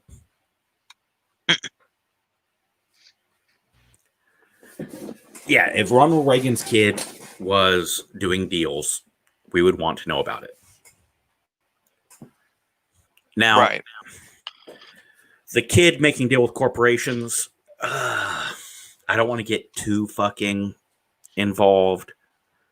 The kid making deals with governments and getting government contracts from foreign countries, that seems way more, wait a minute, hold the fuck on.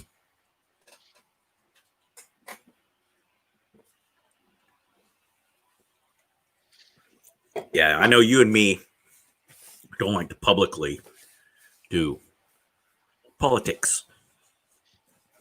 Although I publicly love to talk about politics of other countries. I'm trying to get something set up so I can do a big fucking live stream about Filipino politics. Duterte is a Chinese cuck.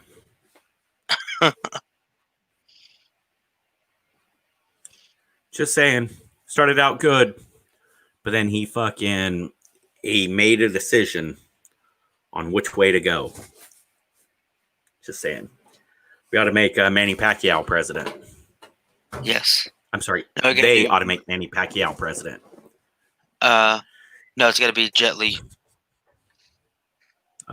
He's not Filipino, dude. Quit being racist. Shut up. No, Philippines. But yeah.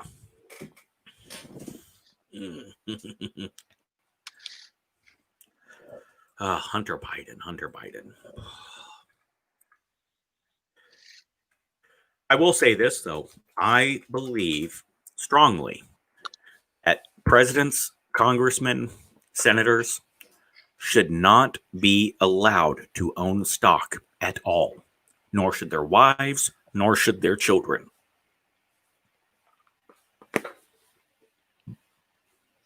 Yeah. Why do you think that? Well, all right. Bill Clinton, his wife owned a travel agency that went to her brother.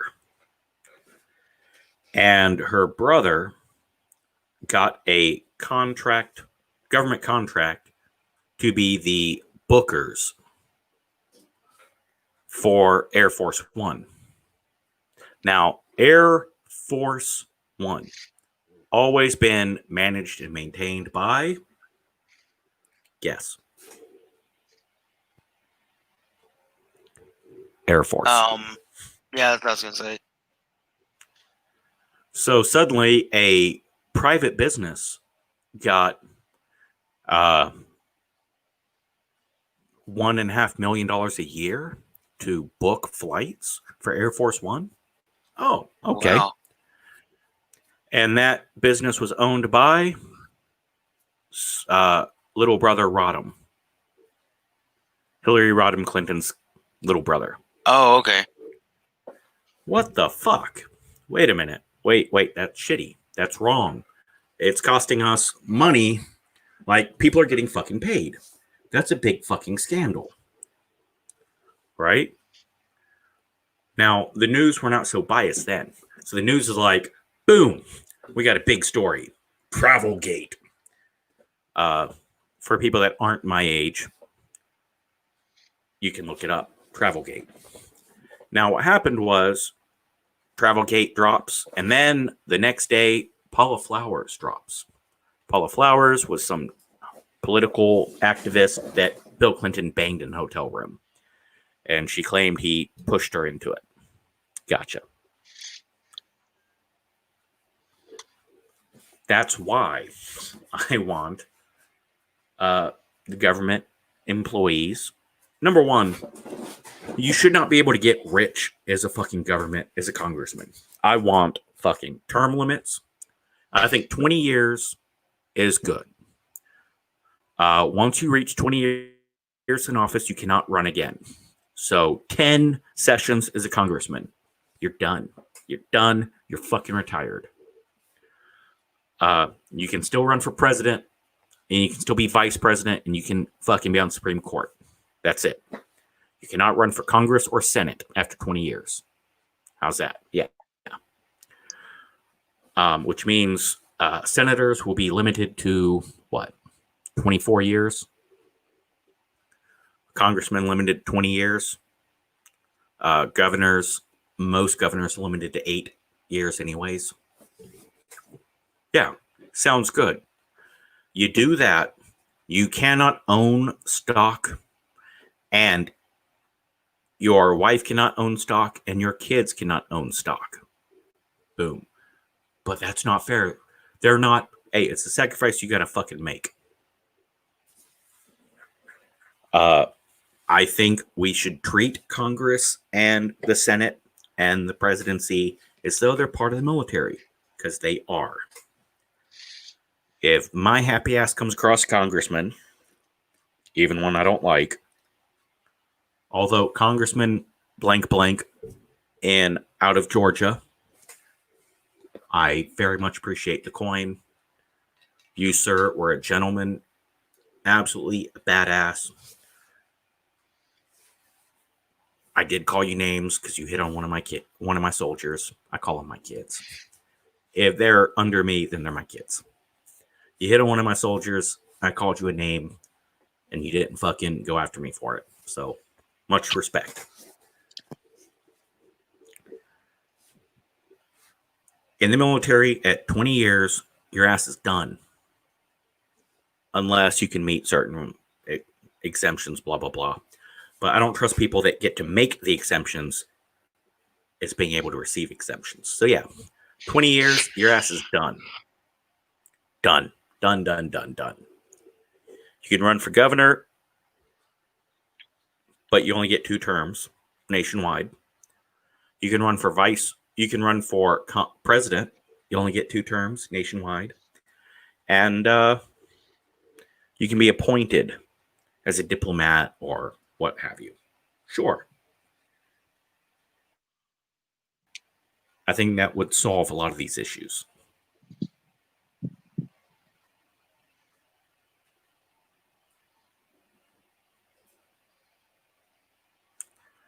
What do you think? Did I rant too much? No. I was listening. I was just about to say that. No, I was about to say that I'm gonna have to go because it's 2:00 here. That's what I thought. Yeah. So I will see you in the next video. I will hopefully I'll have you on my stream on next week. On the board. I absolutely do my best to clear my schedule on Tuesdays. Offline, we gotta exchange numbers so you can call me so I don't oversleep, because I did that once. And another time I skipped for other stuff. Yeah. Okay. Yeah. Well, I understand that. If not, then I'll just do like a random live or something. Well, you should still do the Hollywood Morgue. But yes, I always love being on your channel, love being on your show. Katie and Bonsai, please subscribe to this cat. He is fucking awesome. Much love for this boy. There we go. Subscribe to this person. Subscribe. See, remember I changed it because it used to be subscribe to this man. Subscribe to this man. You didn't ask me what I identify as. Right. That's why if you look, it now says subscribe to this person. Subscribe to this person. I don't identify as a human. I identify as an alien. But that's to me that's ridiculous. The whole thing. But I've talked about it on another stream. But I yes, really thank you for letting me be on here and everything. And yeah, I will see you in the next video. And yeah, just text me what you want to do for next Tuesday, okay? Yes, sir. Thank you oh so very much. I'm gonna continue on, do my 4 things that I got left, and then probably do an after hours. But Nubs is live. Well, I'm gonna jump on Nubs's after a bit. All right. Hey, sleep well, brother. All right. All right, I will. Because tomorrow's gonna be a long one because you got the game. No, the game was tonight. On Thursday?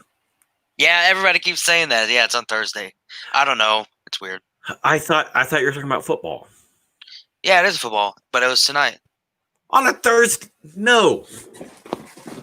I know it's stupid. I know. But High school is Friday. College is Saturday. Pros are Sunday. What the fuck? Yeah. Your school sucks. It does. But no, I'll see you. I'll talk to you later. I'm gonna go to sleep. Thank you guys for listening in, and thank you for having me on your channel. Last thing I want to say is always party on, Wayne. Party on, Garth.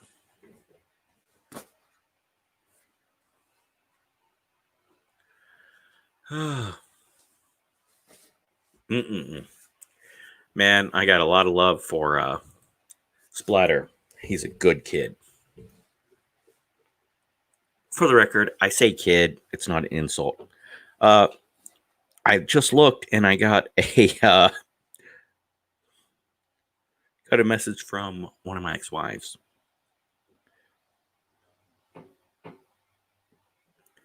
I sent her a video of parrots, wild parrots.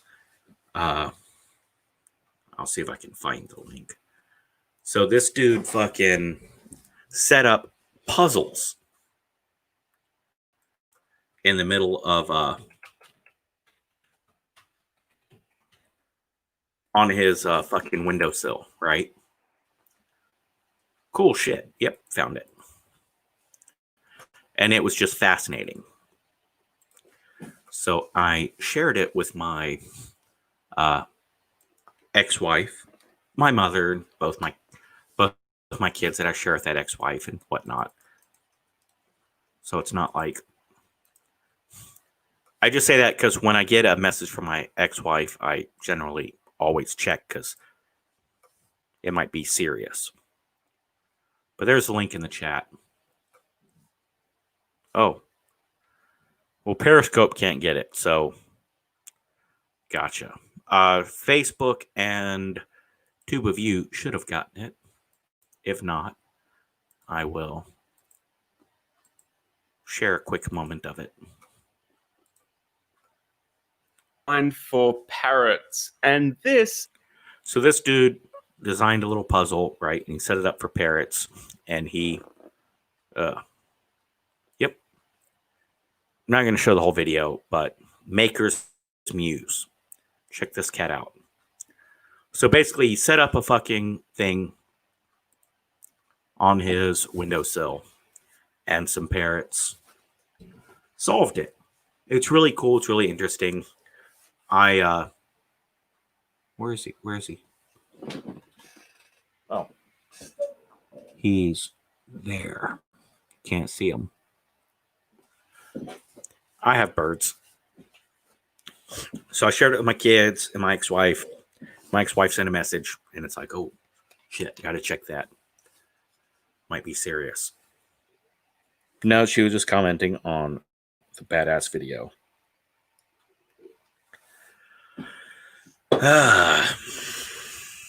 Yes, I am inebriated. Hopefully I'm not out of the way. Generally, if I'm alone and this drunk, I don't fucking stream because I don't have anyone to woo, unless I'm on a drunk stream. If I label it as drunk after hours, that shit doesn't get uploaded afterwards. So saying it as my partner in crime is not with us. If I get stupid drunk and start behaving badly, please let me know and I'll try to end it. So The Mandalorian. People like The Mandalorian. It's very much like a Star Wars show. Now, there were some rumors coming out that the lead actor, Pedro Pascal, from Game of Thrones and the second Kingsman movie, had quit the show. He stormed off set and he went to Kathleen Kennedy to make some demands because he wants more FaceTime. I heard those, but there's a few people that I trust leaks from. One of those is Doomcock, and he's been silent on it. So, all right. It sounds pretty extreme. Doesn't sound right, but sounds like there's something going on. Well, finally, Doomcock leaked the other side of the story. And it sounds reasonable, and I'm going to put my money on this. Not my faith, but I'll put a couple dollars on this roulette wheel. And that is that, all right, it's showing new comments, but then it's not. There we go. Thank you. Please do. I try to make sure Bouquets Bouquets and Brickbats isn't my drunk streams. I generally say drunk gaming or drunk live stream or drunk after hours. Doomcock says that Pedro Pascal is annoyed about wearing the suit. The suit's uncomfortable and it sucks. And then he wants more FaceTime. Yeah, makes sense. All of that is true. That I'm putting my money on that being true, I should say. Now, he went to Kathleen Kennedy in Lucasfilm. That doesn't seem right because Kathleen Kennedy has tried very hard to get Mandalorian to follow her shit. And she can't. George. All right, you're good. Sorry. George. Oh, the lights make it difficult. George is my Russian tortoise. He makes noise sometimes, but I always try to make sure he's good. Now, it makes sense. I get it. Suit sucks. If you watch, which I haven't, but I'm going to start after watching a couple interviews. What is it? Doom Patrol? Got it. There are multiple episodes where Pedro Pascal is not in the suit and not on set. And they use a body double, a stunt double.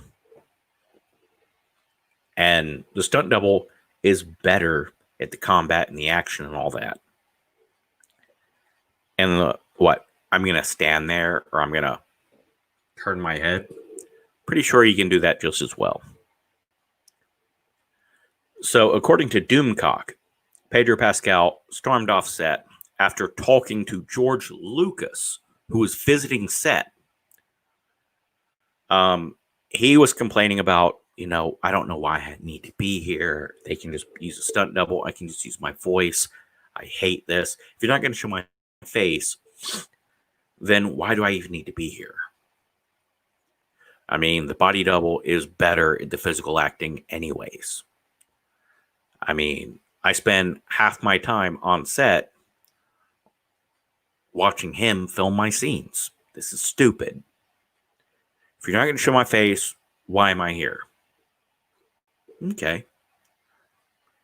And he whined and he bitched about it a lot. And the director said, you know what? I'm done dealing with you. You're in a bad, shitty mood. Fuck off. Go away. We're going to use your stunt double.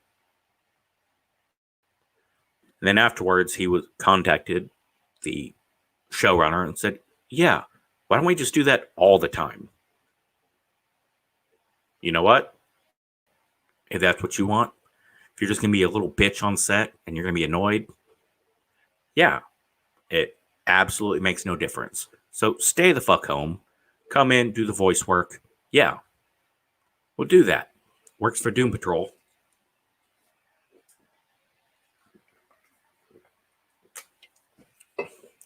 That sounds more realistic. That seems to fit the common sense better. And honestly, I can't blame Pedro for that. Now, if he was like, I'm walking off the set, well, fuck you. No. But you have a legitimate complaint. The suit sucks. The suit's uncomfortable. You can use my stunt double because you're using my stunt double for lots of stuff anyways. Why don't I just fucking do the voice? That's reasonable. That makes sense. I'm on board with that.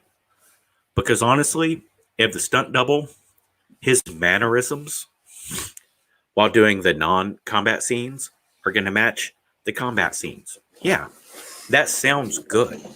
If you're not going to show the face, then yeah, the stunt double is a better choice. It really is. I'm with that. But if Pedro Pascal's being a little bitch, then he should be called out for being a little bitch. You're bloody Boba Fett. Wear the bodysuit. Wear the bloody suit. Bloody suit. Giving a hint at your location there, Bonsai. Now, I agree. But Yoda. No, Yoda's a terrible example. Boba Fett, great example. The person that did the voice for Boba Fett originally, is that the same person that wore the suit? The person inside the suit of C-3PO was Anthony Daniels. And George Lucas hired a voice actor to do the voice. Then he hired another voice actor to do the voice. And he hired multiple voice actors to do the voice, and none of them could quite get it right. And finally, it was Anthony Guinness, I think. Someone stepped in and said, dude, the voice he's doing, the prim and proper British butler, is better than all those fuckers you're bringing in. Just let him do the voice. But he's... all right. Okay, I guess. Who is Darth Vader? The dude in the suit or the dude who does the voice? So yeah, I side with Pedro Pascal on the argument, but if Pedro Pascal was being a little bitch about it, then fuck him. Replace him as the voice. Use the stunt double and fucking...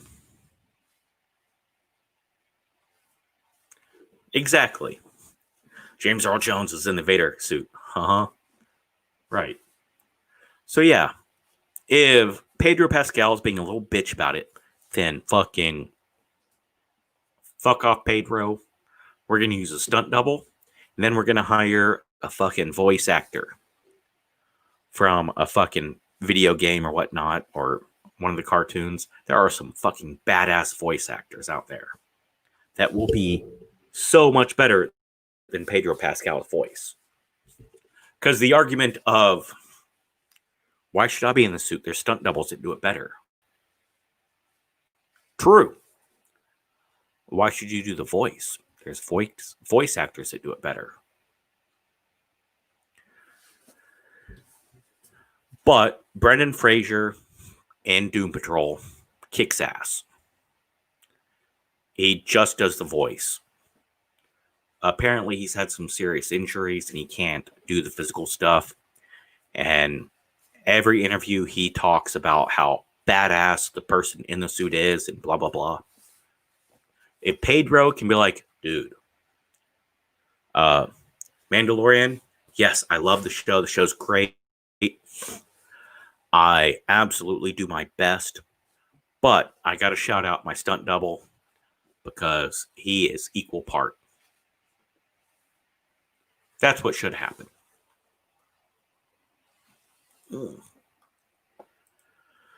I don't know how this got pushed back.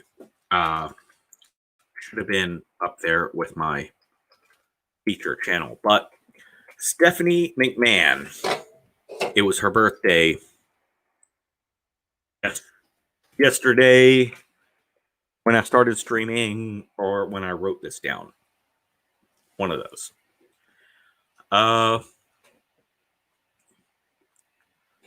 Congratulations, Stephanie McMahon. There are many stories about her, good and bad. But there are no stories about her being lazy or entitled. She has worked very hard to earn the position that she has. And good for her. Also, the rumors about her being a teenager, underage teenager, and banging Macho Man may not look good on Macho Man, but that looks pretty good on her. Like, fuck yeah. If you're a fucking young teenager and you get to bang Macho Man, much love, much respect.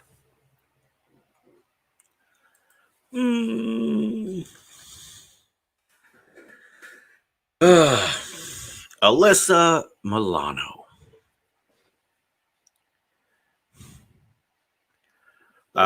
She was naked in the Outer Limits episode. She looks very good naked. She was naked and did lesbo and dude stuff, or hetero stuff, in Embrace the Vampire, and she looked very good. She was on a show called Charmed, and she was outshined by one actress, and then that actress got replaced, and then the other one stepped up, and then she got outshined by two actresses.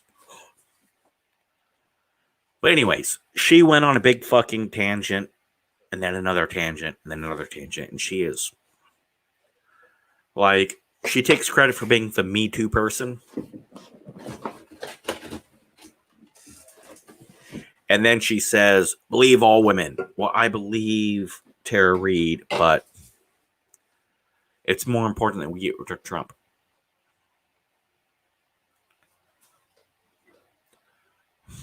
If you try to commit yourself to 8 different fucking things, it's hard to be consistent. So stop. And then she's been on this big defund the police. The police are all murderers and evil. Police bad. Hate all cops. Then she called the cops, and they called in helicopters and blah, blah, blah. Like, yeah, she got a big fucking police presence because someone was using an air gun to shoot squirrels near her property. Maybe on her property, maybe off her property. That's not been determined.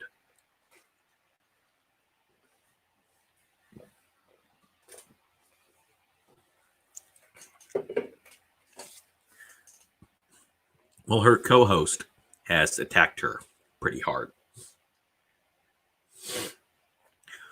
Rose McGowan. Rose McGowan is a crazy person. Rose McGowan is a crazy person who grew up in a crazy cult. Children of God cult. I'm not going to get into it now, but I really want to do a video about it. But that shit is just scary. River Phoenix was in the same cult briefly. Rose McGowan has suffered vicious things from multiple people. And I do not agree.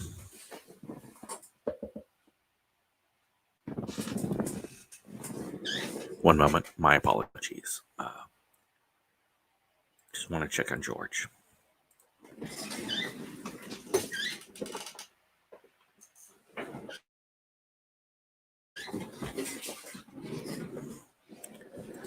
Sorry about that. I don't agree with Rose McGowan on a lot of stuff, but she is consistent with what she believes and what she says. So I can respect her. Well, she called out Rose McGowan for all the shit she says about never call police are evil. I'm more scared of the police than I am a robber or something, and blah blah blah. And just she makes those statements, and then she calls the cops. She makes statements of believe all women. If a woman comes forward, believe her. Doesn't matter who she accuses. Believe them. Unless it's Joe Biden. Just be consistent. Don't agree with Rose. Her and I don't agree on much. But she's consistent, and I try to be consistent. So, yes, Rose McGowan called out her former co-star for being a fucking hypocrite. That's good. All right, now this is the last thing to talk about. Then I'm just gonna ramble on for a bit and chat with people.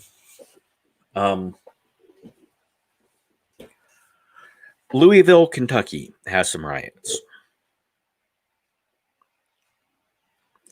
And it sucks. Breonna Taylor, not supposed to say her name. A particular person was killed. And the media represented it as someone sleeping in bed. Cops burst in without saying anything and surprised a person who thought they were intruders and opened fire, and the cops returned fire. That sucks. That's awful.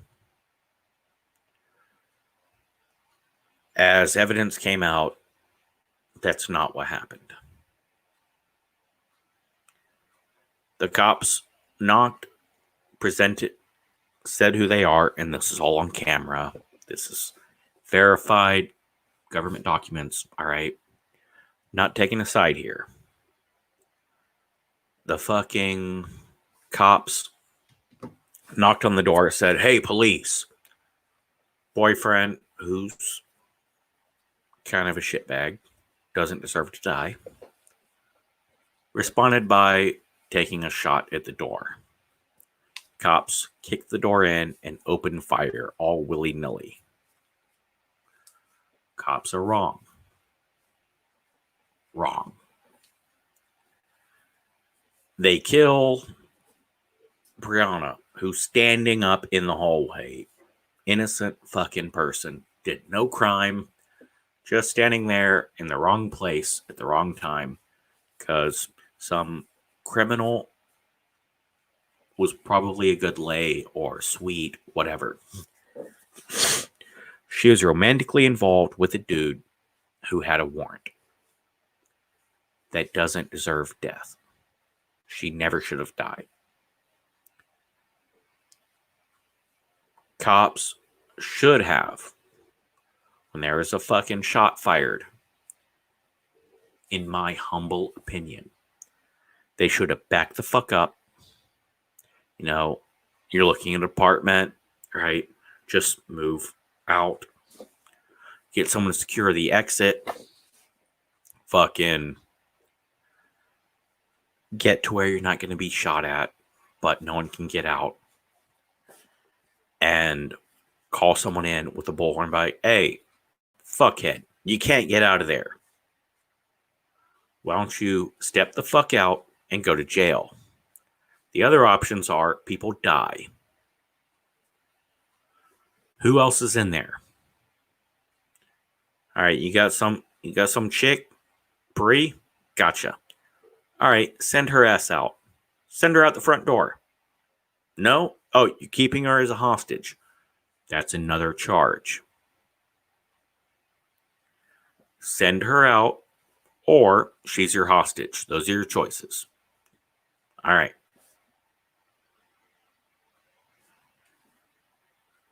We're going to sit here. We can fucking put 5 motherfuckers out here, cover all corners, and one dude on the roof with a sniper rifle. That would have been the solution, I think.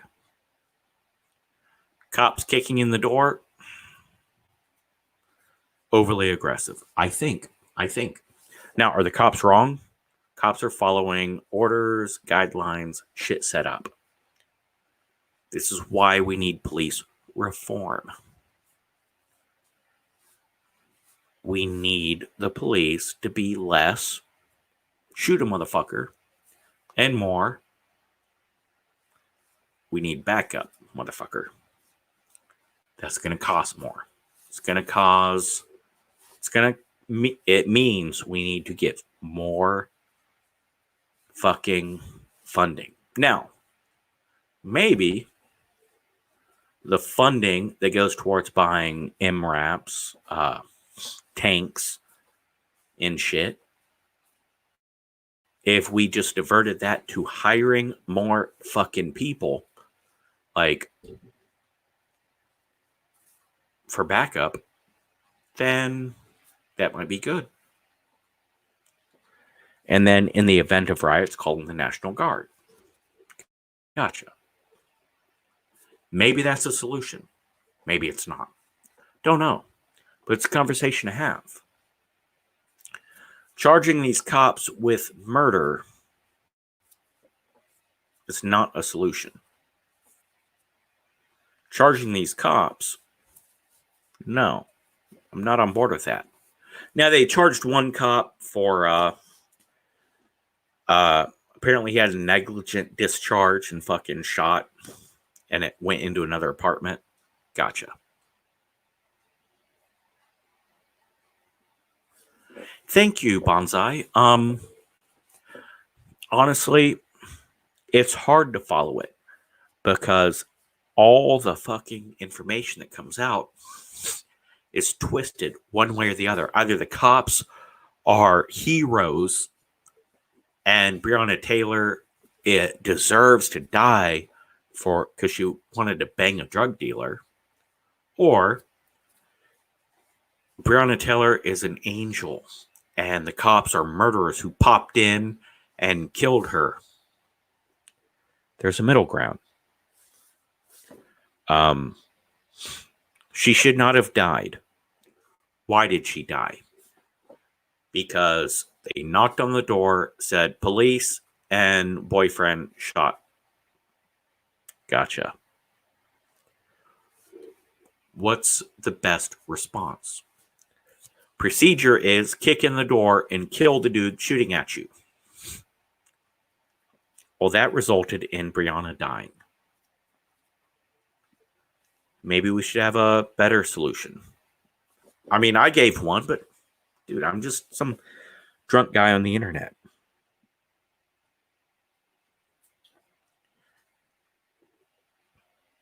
I want police reform. And I think these riots in Louisville, they shot 2 police officers. They're burning down businesses and previous ones. You're in the way of us getting reform. I want police reform. I want police reform. Please. Let's fix it.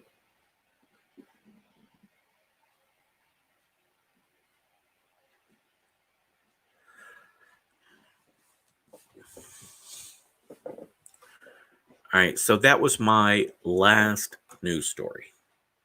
Now, generally, I try to aim these between 1 hour and 2 hours. Bouquets and Brickbats is my news show. I do it once a week. Ish.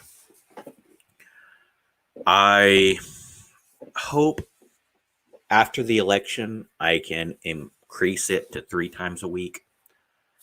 But generally speaking, right now, all the fucking shit is just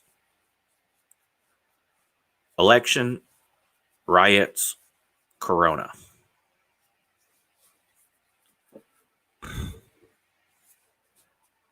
And depending on which side you take, can damage your channel.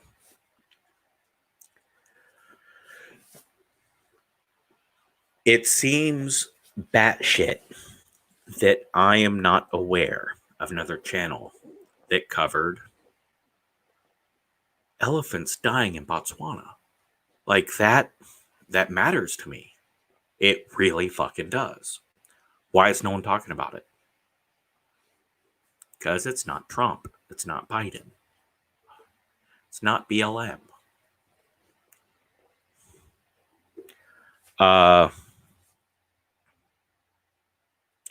I want to talk about the news, but I don't want to be... I want to give you the facts and then give my opinion on facts. Whales. Oh. Yes, there are so many animal stories.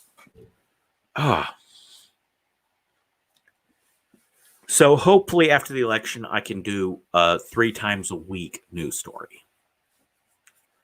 And then do a weekly Bouquets and Brickbats, and the rest of the time just regular news stories like whatnot. So Bouquets and Brickbats. Apparently, it's a very obscure term. I don't know if it's my age or my traveling, but Bouquets and Brickbats is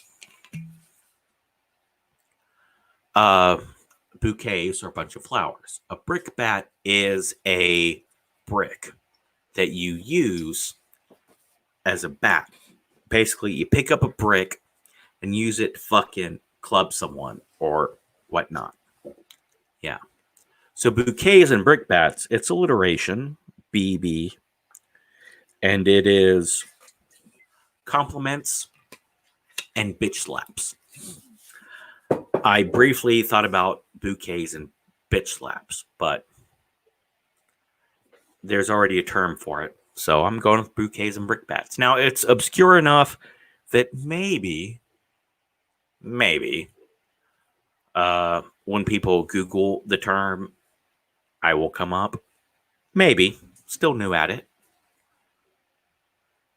But I like it because I try to mix positive and negative. Right. Thank you, Bonsai. Now, I know there's better names. I briefly went with the Doc J Show, but I didn't like it. Hated it. Hated it. And then I wanted to go with Booze and News. But I didn't change that. But I'm not always drunk when I do that. Also, I didn't use my trigger warning stream today. But yeah, I'm not always drinking when I do the news. So I don't want it to be the Drunk News Network, which is a great name. Someone should use it.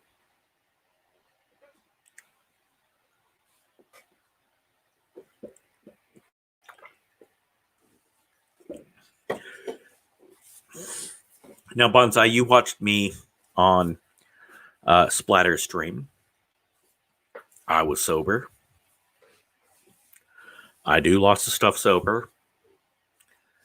I try not to be super drunk all the time on every stream. No. Generally, label shit as drunk.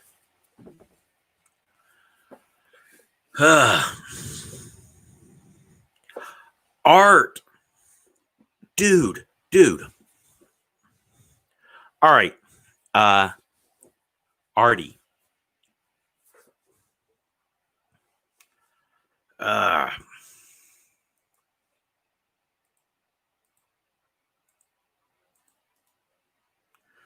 And for the record, this is for everyone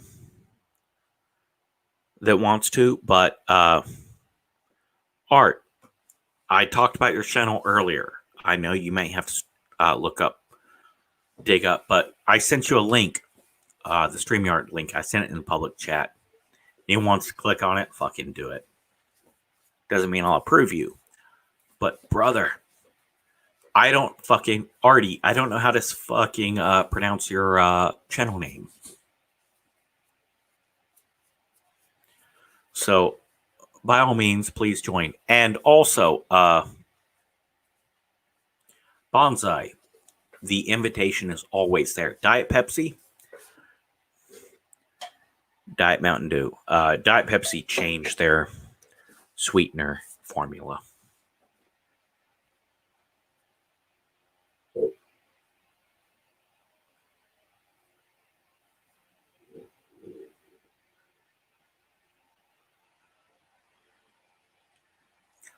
Sorry about that. I got to get this kid to stop crying. Oh, man. I feel you, brother. I feel you. Sorry, just talking to my favorite person on the planet real quick.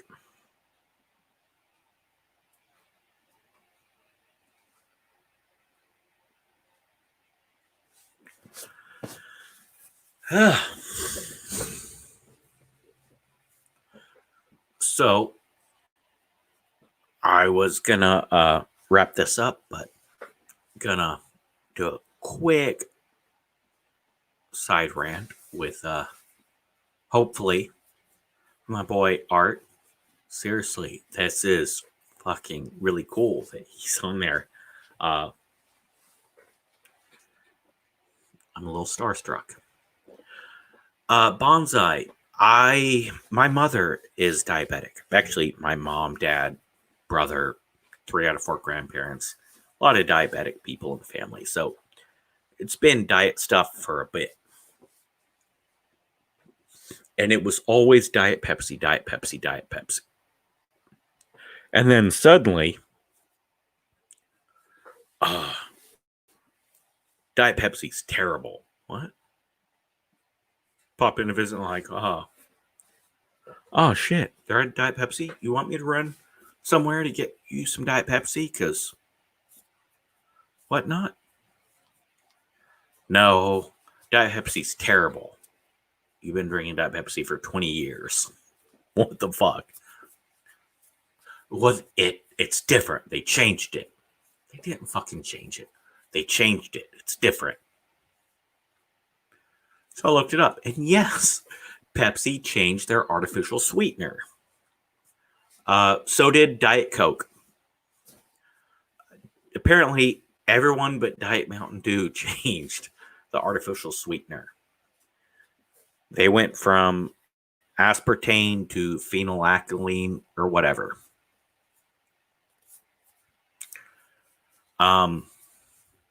So Diet Pepsi, who my mother loved, switched to Diet Coke because they changed Diet Pepsi. Gotcha.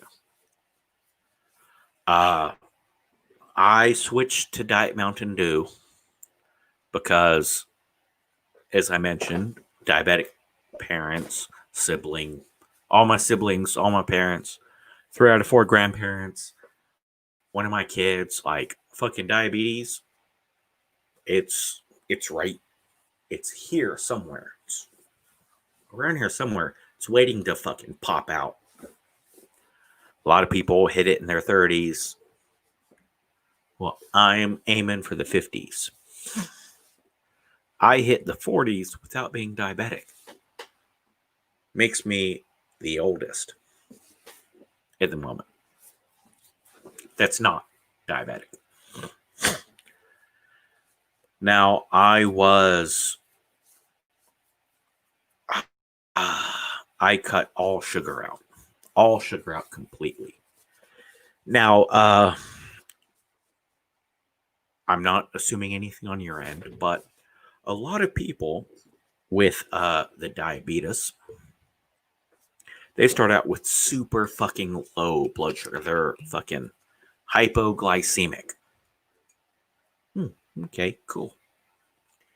And then suddenly, shit just flips and they become diabetic, like overnight. And sadly, not enough people catch it in time. Sucks. Now, me, I was hypoglycemic because I stay up on this shit, right? Medical field. And it's like, diabetes, gonna happen. Prostate cancer, gonna happen. Skin cancer, gonna happen. Right? Like, I fucking stay on this shit. I'm hypoglycemic. Gotcha. Cool. On it. Well, this shit's gonna happen. It's gonna happen. So I'm cutting all sugar out of my fucking diet. And when it gets too low, candy bar. Got it. I'm on this shit. Managing perfectly. Hypo fucking glycemic, but getting used to the diabetic lifestyle. Boom. And then that shit flipped on me. I think I was 36, 37 when it happened. 35? I don't know. Mid to late 30s, that shit flipped on me. It's like, ooh, all right. Boom. All right, I'm now diabetic. All right. Let me fucking start looking into what diabetic medication I need. They go, oh, well, the Army requires you to speak to a dietitian first. All right, whatever. Stupid bullshit, but yeah, I'll do it.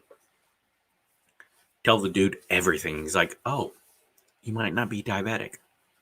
Yeah, everyone is diabetic in the family. I'm diabetic. Oh, right. You might not be diabetic yet. I can sign off on it and you can start diabetic medication, or there's a chance you can use this diet method. I'm already cutting all sugar out. I get no fucking sugar. I think that's the problem. I think the problem is you've deprived your body from sugar for so long that your body doesn't fucking recognize sugar. And the body thinks it's diabetic because diabetics, their body does not recognize sugar. So, howdy. Hey, let me just finish this one last statement. Oh, yeah. So the reasoning the dietitian gave me was, do 6 ounces of tomato juice, orange juice a day, and wait 6 months to go on diabetic medication. And I did that. Perfect blood sugar for a normal person. And I've been doing it for almost between, half a decade or longer. Still not diabetic. It's going to happen. It's happening. But doing that has pushed it off. All right. Sorry about that. Artie. Yo, how's it going? Please tell me, what's the name of your channel, sir? Well, the way I pronounce it is Arthemesia, but I guess it's more of a European word for absinthe, or something to do with absinthe anyway. So it's most people pronounce it Arthemesia. But yeah, it's kind of more along those lines. Sorry, I ended up missing the hello. Oh.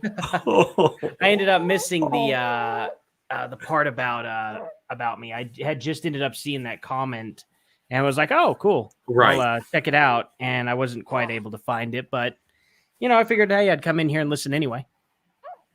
Well, brother, it was not, I didn't leave the comment to get you to watch. It was just when you were able to watch. And so what I did was, I shared, in the description, it should be, I'm on StreamYard, so I'm not sure, but the description should have a link to your YouTube channel. Okay, cool. I appreciate it. Yeah, I was just kind of curious what it was. And is that a little boy or a little girl? Little girl. And she's the loudest eater for some reason. Oh. How many? Sorry about that. Please, never apologize for that. How many do you got? This is our first. We just had her 22 days ago.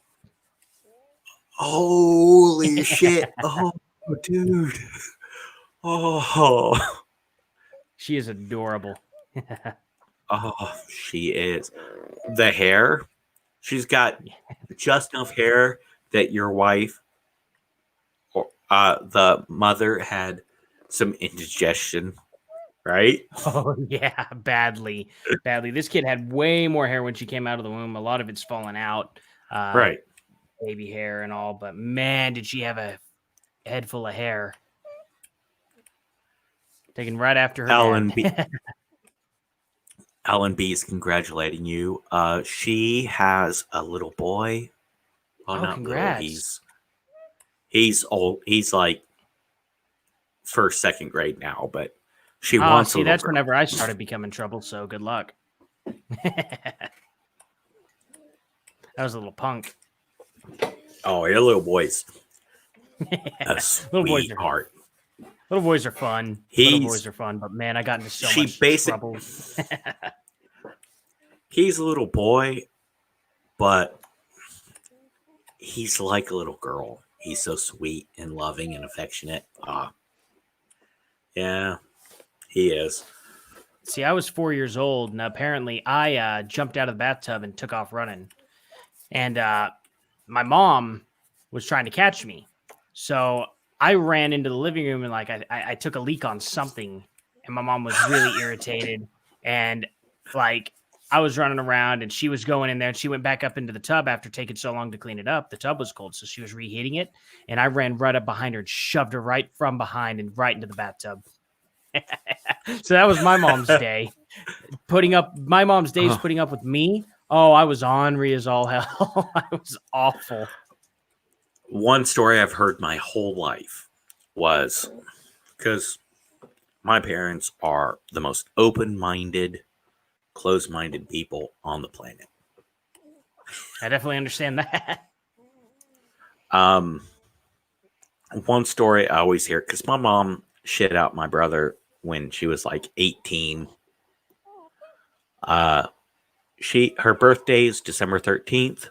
She got married on December 17th, and she was pregnant within the first month. Oh man, talk about me and my wife's story here. Wow. What year did they get married? 1974. Oh, okay. 76, sorry. 1976. 76, okay. And within 120 days of getting married, my hillbilly grew up half her life with no running water. Nice. Teenage mom. Yeah. Fucking, when I say hillbilly, I mean like coal miner's daughter shit. Oh, dang. That's a cool story, though, for sure. Wow. You know that? Dude. No. I'm you're saying from like Oklahoma. Oh, yeah, exactly. I mean, it's I'm definitely familiar with that background. Like that, I mean, that's just the whole entire background, growing up poor and becoming something. I bet the story ends up her, pretty much becoming something. Would that be about right? But yes. Absolutely. Within 120 days of turning 18, getting married, sorry, kid, and finding out she's knocked up. She was living in Europe. Really? Yep. Where at? Germany. Wiesbaden, Germany. Wow. Military. Yeah, absolutely. That's where my dad was born. Right. That's where my older brother was born. Of course, that was in the year 1966, but wow. Yeah, 1978's not that different. Or 76. 1976 not that different. Wow. Small world. Yeah. But yeah, it's like fucking hillbilly, did not grow up with running water. There we go. Shit in the bidet. Yeah. And then called the fucking people to come in and be like, hey, can you fix the fucking toilet? And then they're like, no, the toilet is here and you gotta pay 10 pfennings to use. The fuck is a pfennig? And what the fuck is this? You give me a fucking toilet and then I shit it? Yeah. Okay, what? Yeah, that was the 70s, Europe. So yeah, that's my background. That's so all interesting, the stories.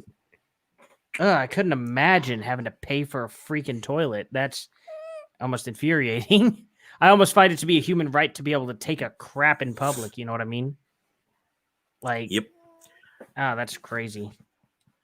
Come on, don't. So when I hear, so mom's always like, yeah, This is what I went through. All right, cool. Gotcha. And man, we had some fights over my kids. Oh man, I can imagine. I would lay down some rules, and it's like, you're being too strict. Fuck you. Right. My kid. Well, you know what I went through? I know what strict is. Shut the fuck up. And months of not talking to my wonderful mother. I understand that.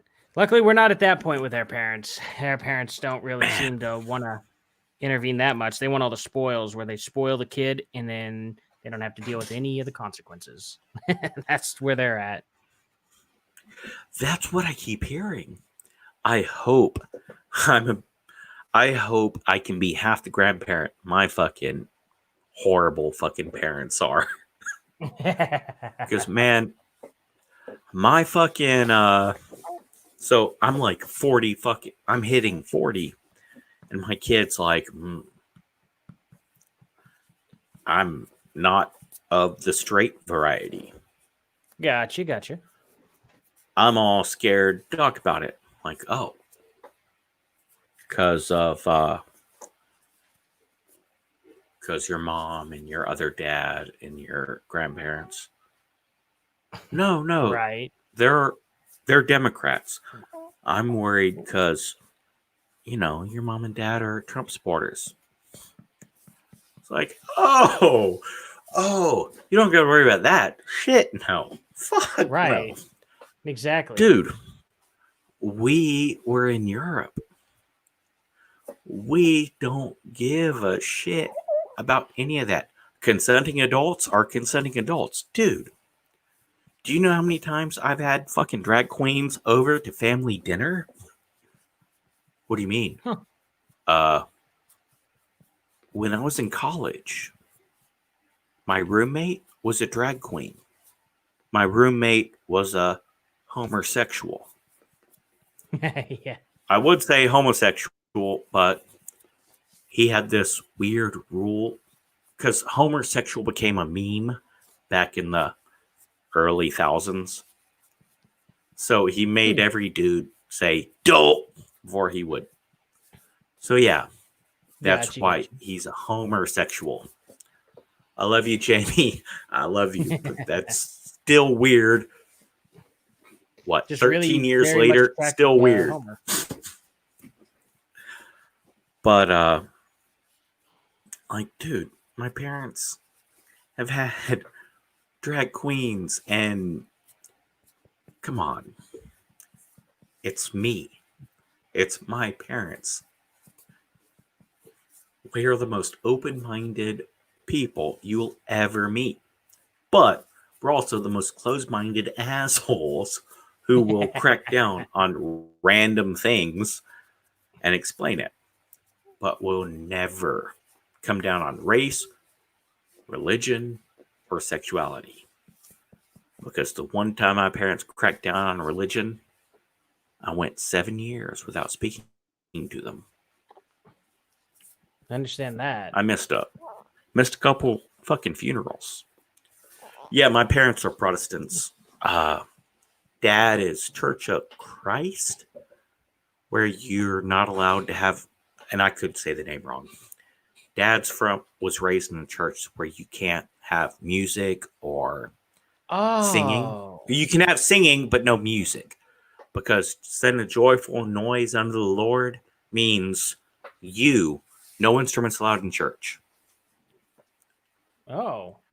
That's how Dad was raised. Could never agree to that. Music is my life. Neither could Dad.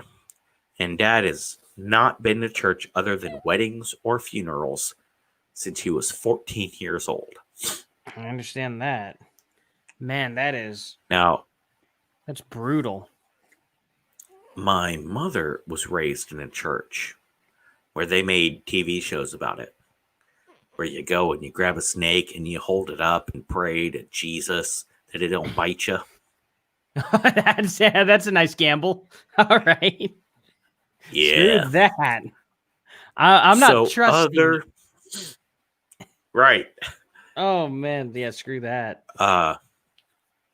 For in the rare event that any of my mom's family is watching, when you read the Bible, the Isaiah scrolls, dash myself upon the jagged rocks. Yeah, that applies to handling snakes. So fuck you, fuck off, send me hate, and don't invite my kids to your fucking kid's birthday party again. As if I would bring them, you fucking bigots. Sorry. No, it's all good. Mom has not been to a church other than a wedding or a funeral since she was 18. Oh dang. Right. So I did not grow up going to church. Gotcha. In my late 20s, I decided to join a church, convert a very normal, common religion, a Christian religion, nothing crazy, no weird specifics, none of that. None of that. So don't. Catholic. Yeah. Gotcha. Catholic. And I'm over at my mother's house, and it's Christmas. And I'm trying to fucking go to Mass on Christmas Day, and I find out that in her hillbilly location, I got to drive an hour and a half to go to a Mass on Christmas. Kind of a big deal. Oh, dang. So I'm annoyed, and I said some mean things about her hillbilly location. And she got all butthurt, and she said, well, if you just joined a real church, you ain't no better than us, blah, blah, blah, blah, blah. 7 years, no contact. Oh, wow. I know. I was being an asshole because I associated her saying, quit being uppity, quit attacking where we're from. I know you live in a better place and you don't like it here, but you're here to visit for Christmas and you got to attack where we choose to live. And I heard, if you had a real God and a real religion, fuck you. We have real church here. Yeah, I definitely understand that. I mean, there was a time where I was religious-ish back in the day, and there was always oh, your church isn't a real church versus this church. Oh, your church worships Satan, and then I look back on it and I'm like, that was all just stupid. There were plenty of us who would fight against each other because every church or not every church, but there are a lot of churches out there that get the mentality of, if it's not our church, then it's not really the word of God. And I haven't really attended a church myself since I was like 15. Like to think of church like I do blood type. Oh. It's me, it's mine, blah, blah, blah. I understand that. Like, you don't need no more blood type unless I'm giving you blood. You don't need to know my church unless you're inviting me to your church or I'm inviting you to mine. Right. Like, unless we're sharing fluids of sorts, unless we're sharing this particular stuff, Gotcha. then no. Definitely understand that. Pentecostal. Okay, let's see if you can lay down for a little bit here and be okay. There we go. Is it cool to call you Art? Oh yeah, absolutely. Bering does it all the time. So does Declan. Bering? Maybe it's an Australian thing. Oh yeah. Bering. Do you know who Bering is by chance? I'm a big follower of Bering. I did not know that you did streams with Bering. Oh yeah, I just had him on. When did I go live? Was that last night that I went live? Or was it the night before? Yeah, he pops in every now and then.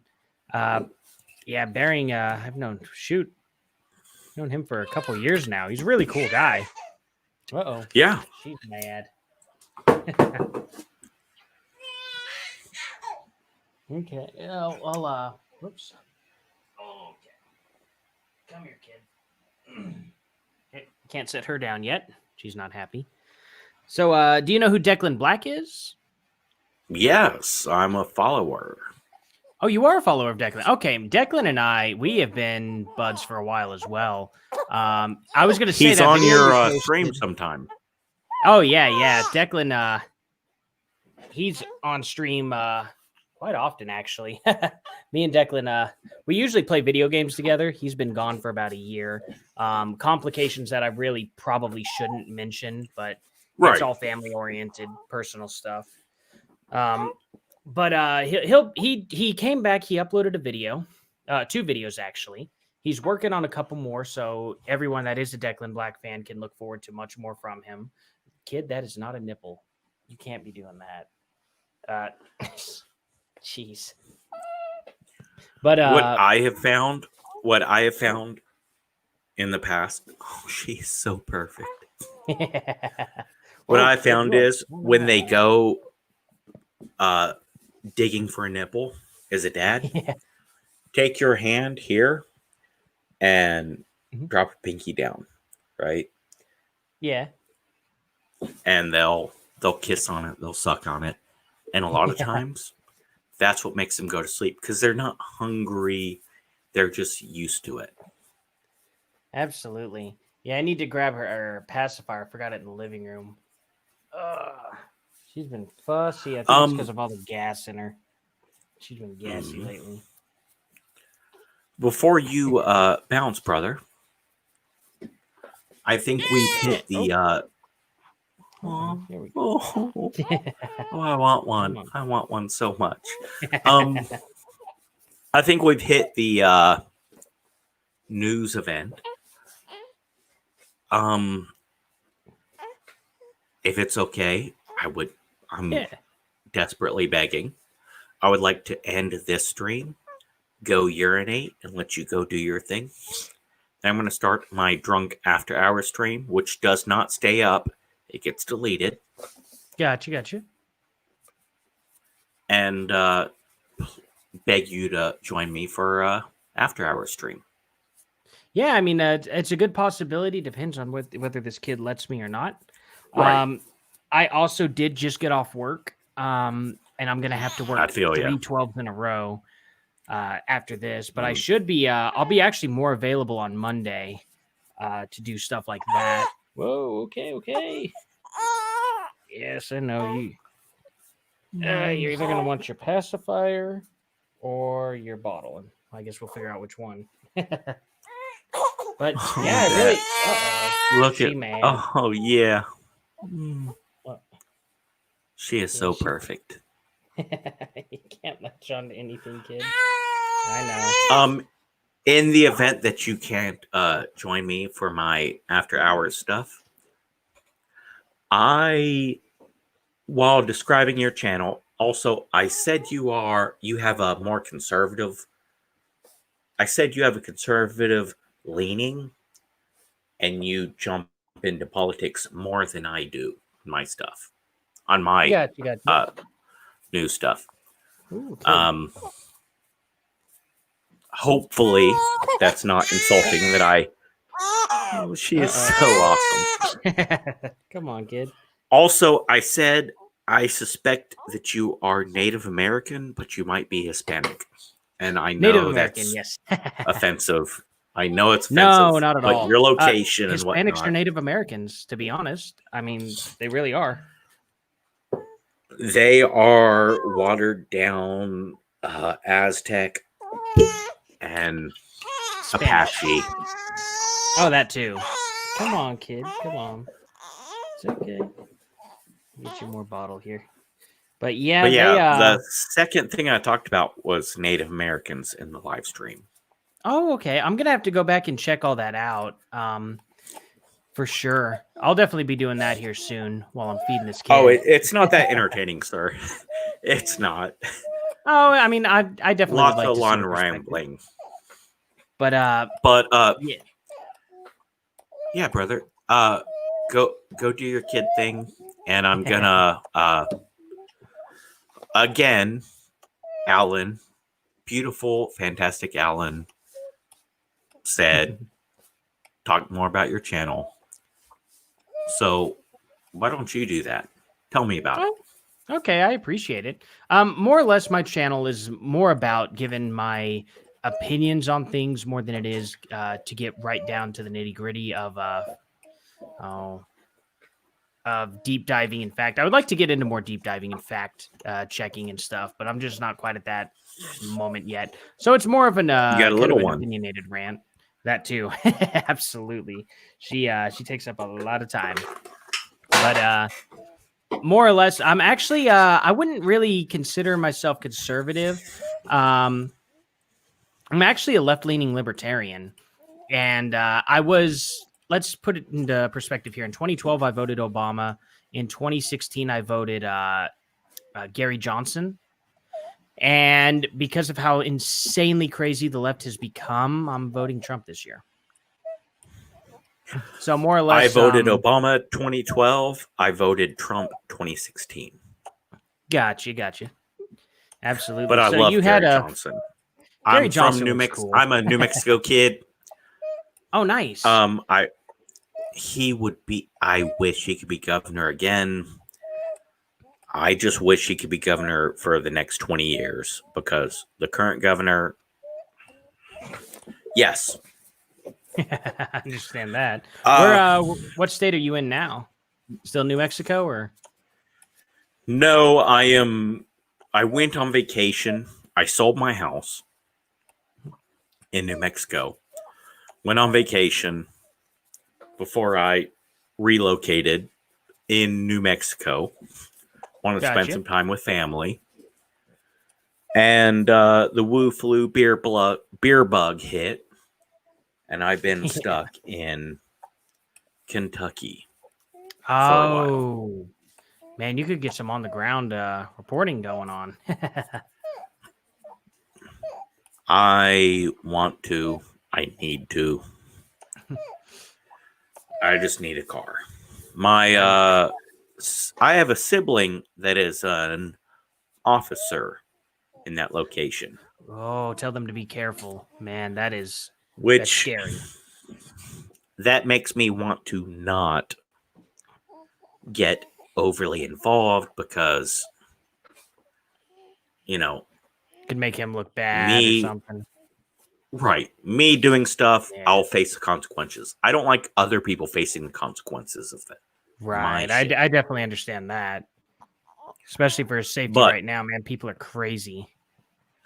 Otherwise, I ought to have been there 2 days ago.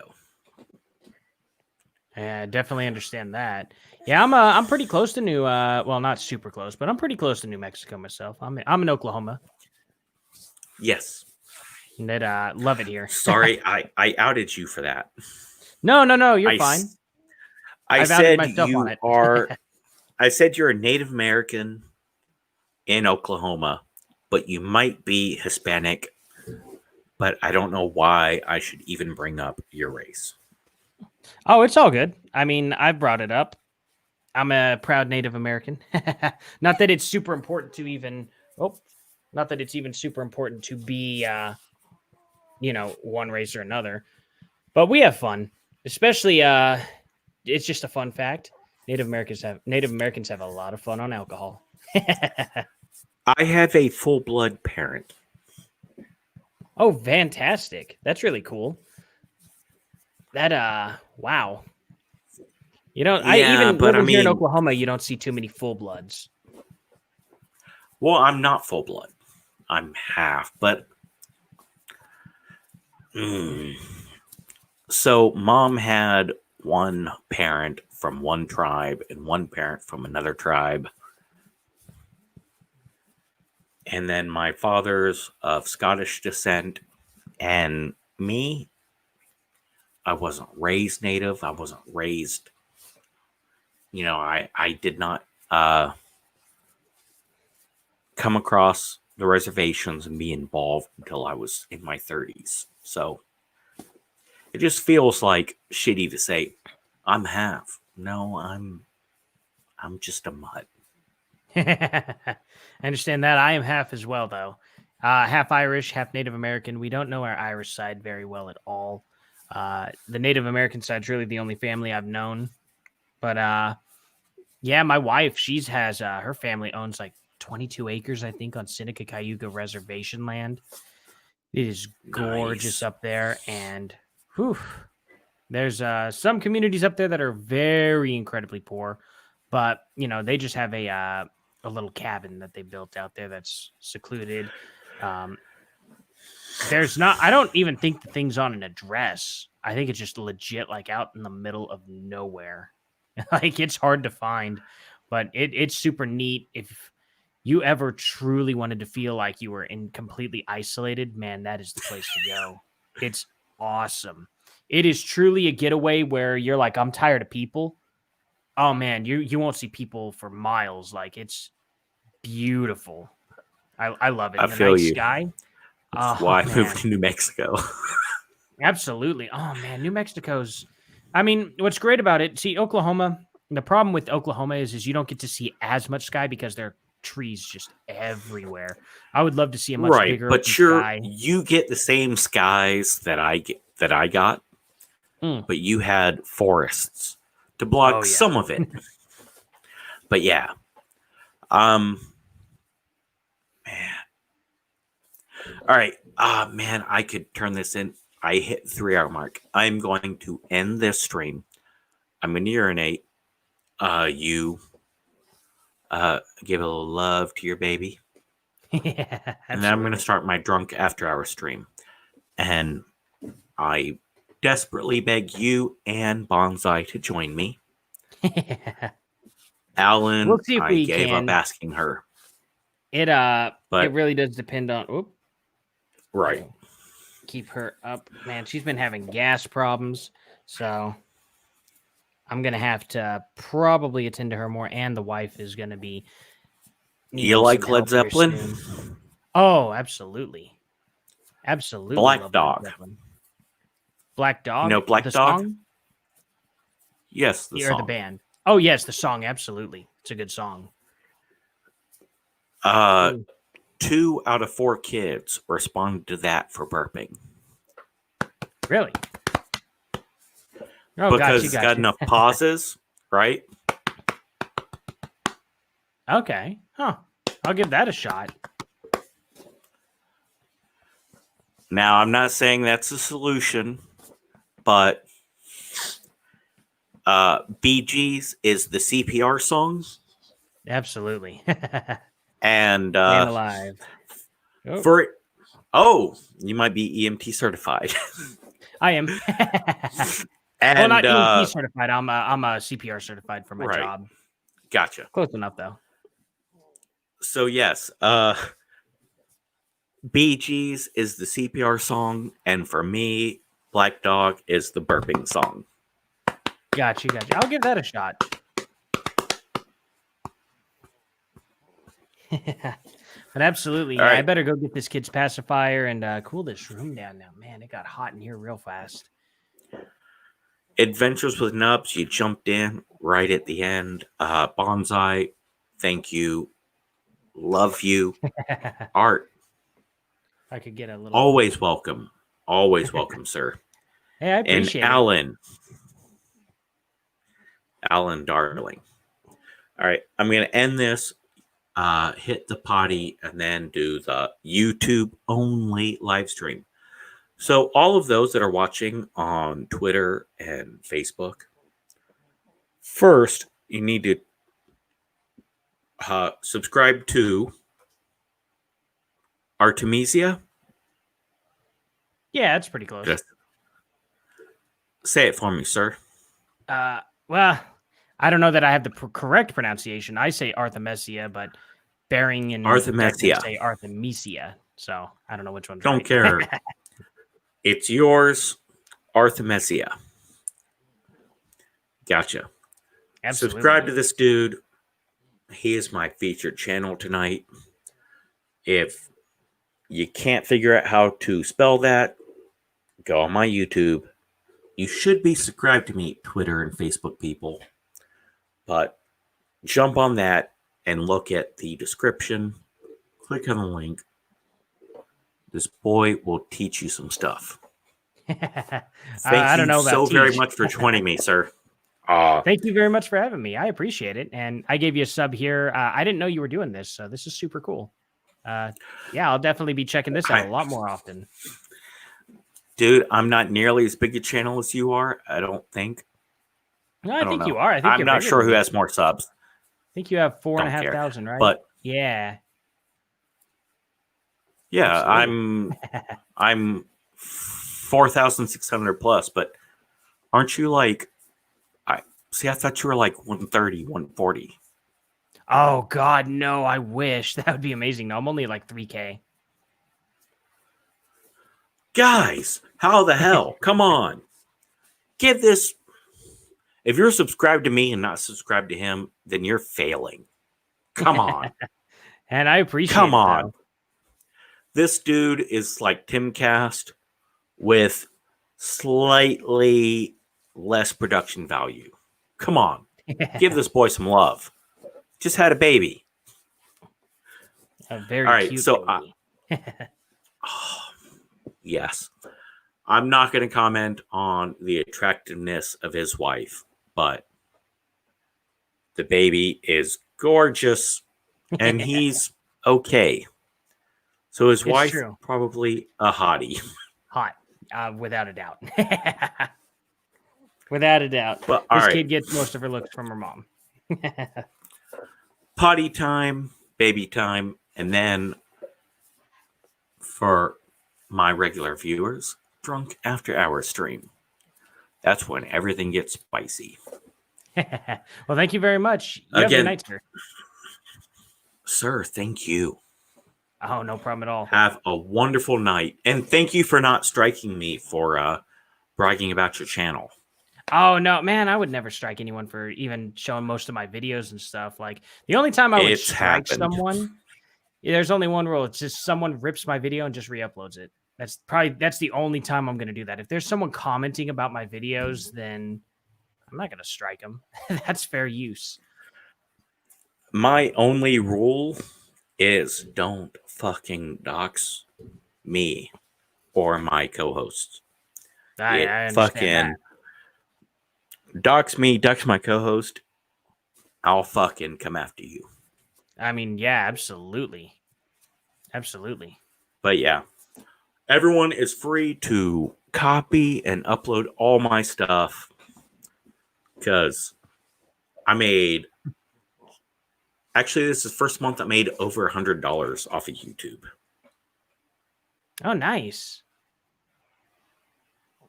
Oh. Okay, she's getting a little too fussy. I gotta go grab her stuff. Yes, sir. Well, Again, night, thank you. Thank you. Sir. You too. Also, I'm not this drunk on most streams. I promise. You what? It's a once a week drunk. I'm not this drunk on most streams. It's a once a week get drunk thing. Once it rolls back in and we get back into our groove, me and my buddy, we end up doing the drunken rant every Tuesday at midnight. So I guess Wednesday morning, but Tuesday for some people. But yeah, we do a drunken rant. So we just drink and rant about stuff. So see, don't worry. I want to do that. I'm just waiting until after the election. Gotcha. I'm going to be drinking heavily on the election night. Oh, man, I'm going to be drinking. I want to do an election live stream. Absolutely. Go for it. That's what I'm doing. 100%. Okay, great. Is it possible that we can join each other for moments during the drunken live stream? Absolutely. Is that possible? Oh, on 100%. Not to mention, I could pretty much guarantee it. Bearing will pop into the stream. I mean, he pops into silly streams that mean nothing. So Bearing will more than likely be there, and I'm sure I can get Declan to get back into it as well, for sure. Are you gonna do the whole thing? Oh yeah, I'll be starting it at 6 p.m. for sure, and I will be going all night long. That's a big day. I'm going to definitely be there. All right. Last thing before we bounce. Let's hit each other up because I'm not all that interested and a little nervous about doing the live stream election this channel. I got you. I felt it was necessary. I can do live stream and this and that, but yeah, might be best to jump in together, but I don't know. Drunk talk. I definitely understand that, man. Yeah, we'll definitely be doing something along those lines, and I'll be more than happy to have you come on. That'll be a lot of fun, I think. Shoot. Yeah, there's man, that's gonna be a big day. Gonna be crazy. I'm getting excited for it. But do you have a parlor or parlay? I do. Yeah, just add me on there. I'm not sure what it is. I added one. It's kind of like Twitter. Yes, it's exactly like Twitter. I have an account. I've used it some. Whoa. I need to add that to my what's up? Where's Styx Hexenhammer coming from there? Oh man. Is that on my end?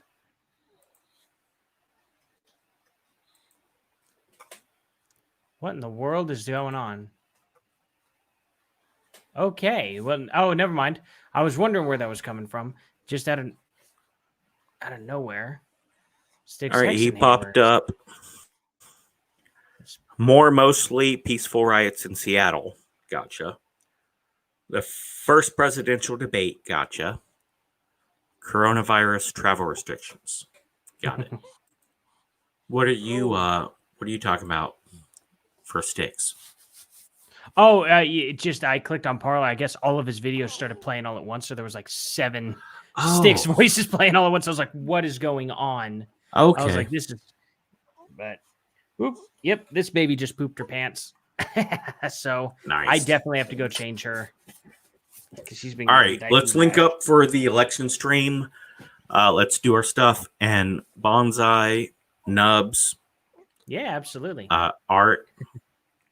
Join me in 30 minutes or join me next time.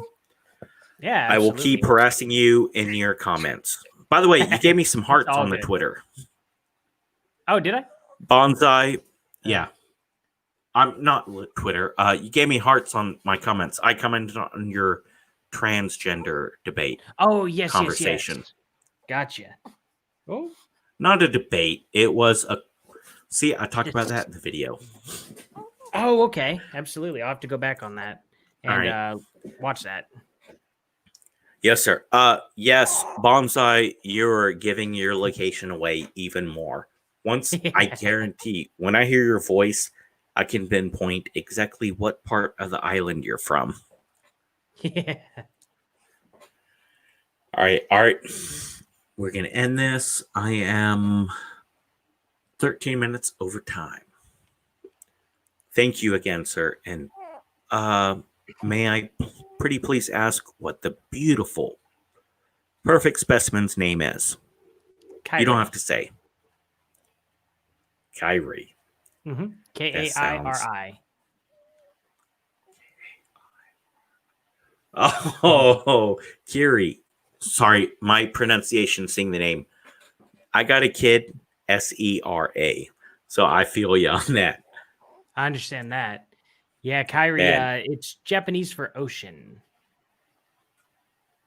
Is it ocean? Damn, I thought it was fishing boat.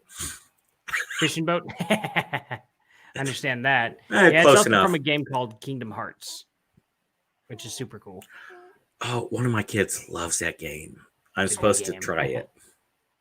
It's good. All right. It's really good. Art, Kyrie, thank you so much. I'm gonna do another live stream right after this. Yeah, sounds more than good. welcome to join, and thank you so much. I'm super starstruck that you joined me, brother. Don't be starstruck over me. I'm just a dude in my spare bedroom making videos. There's nothing special about that. I appreciate it. Same here, but man, you're a rock star, brother. And I wish. I All right. appreciate it, though. I will catch you soon, I hope. Thank you. You have a good night, man. Yes, sir.